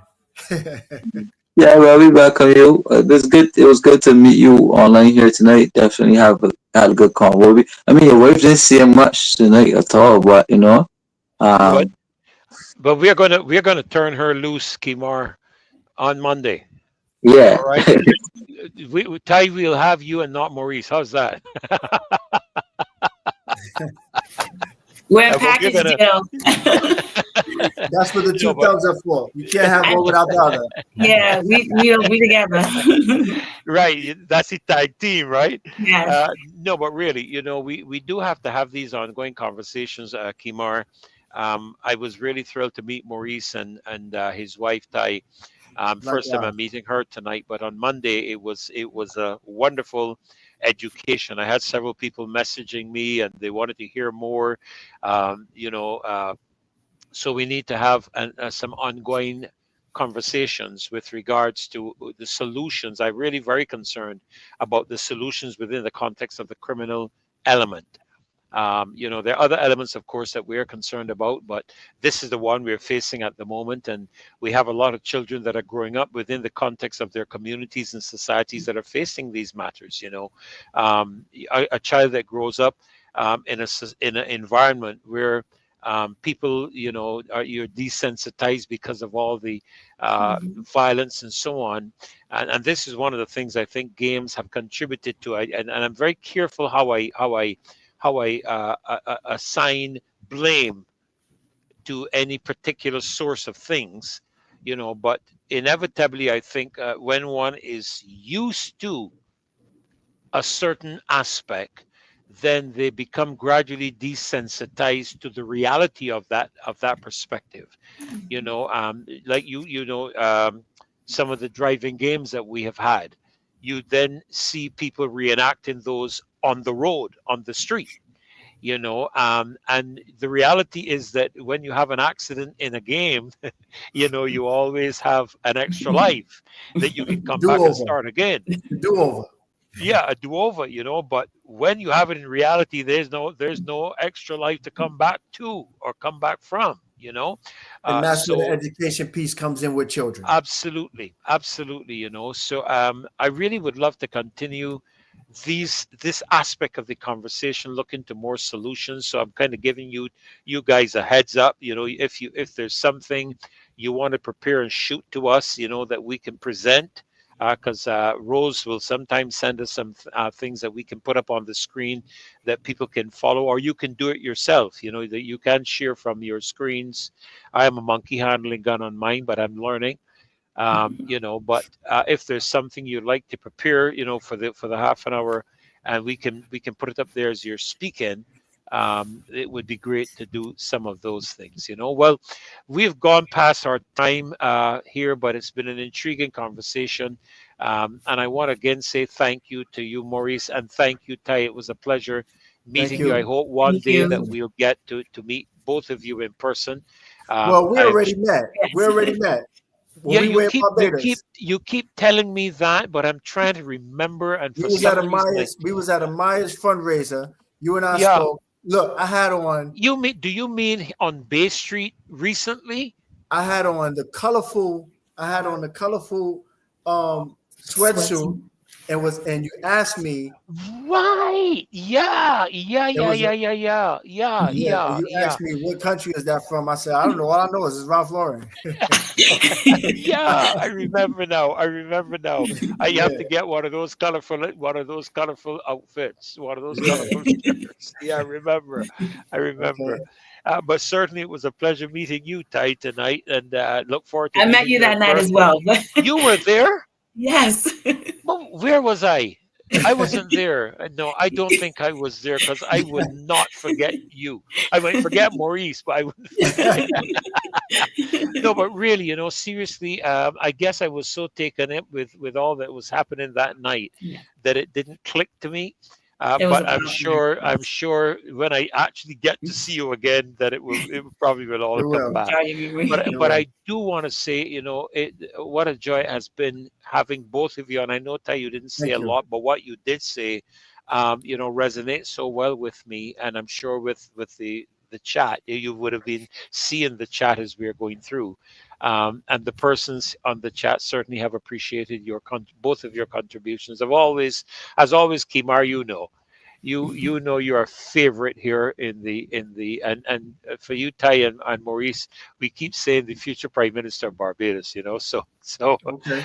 Fingers we crossed. really do Uh-huh. enjoy Kimar's submissions. To sit and listen to him is an education, and sometimes people will meet me and ask me, how do you feel, at your stage, at your age, with your experience, sitting at the feet of Kimar. And I said, I don't feel anything more than gratitude for the opportunity to listen to him, because I've always believed that the only place you don't learn is in the cemetery. So as long as I'm alive, I will always be learning, and I'm always seeking to learn and gather information. So I really want to thank you, Kimar, for a slightly different skew tonight, as to what you would have shared with us in this session tonight. I want to say thank you so very much. So Yeah, uh-huh. yeah, what I would like to say before we actually go is, because you heard me say it, right? But it's not mine. It's not me. I would like for Dr. DeFritas to tell the people, right, is how far your education spans in terms of your education, your degrees that you actually have, that you come with, the power Well, that you we come well with, we well the we would knowledge that love she comes we with. would love to hear that before we go. I know like I said, we're way past our time, but Kai, I'll give you a couple of minutes just to share with us a little bit about your professional expertise. I'm sure the people would love to And her hear that educational before we go. background. Now, you say she's a doctor in education. All right, I'm making my notes. So I have a bachelor's in criminology, a minor in African American history, a master's in early childhood education, a master's in educational leadership, and a doctorate in executive educational leadership. Well, you know what, Tell me Maurice, what. you have my number, right? And you can share it with Ty. You're going to send me all of that because I couldn't write that fast. Okay, you're going to send me Yep. all of that so that as we're Yep. preparing for Tuesday, sorry, for Monday, we can incorporate, because it's good for people to know, the persons that we're dealing with, that are looking to help us in our country. And we want to say thank you, for even having a care and concern for us in Barbados, to be willing to offer your assistance and your expertise Thank in you. dealing with the challenges of our country. I want to say thank you on behalf of the citizens of our country, Thank to you. love our country enough to be We willing to do. contribute in that manner. And so I really want to encourage you to prep for Monday. You can shoot any information to me. I think I can't remember if I sent you, Maurice, my email address, but you can always shoot. I'll do that tonight before Please send it I to me. go off.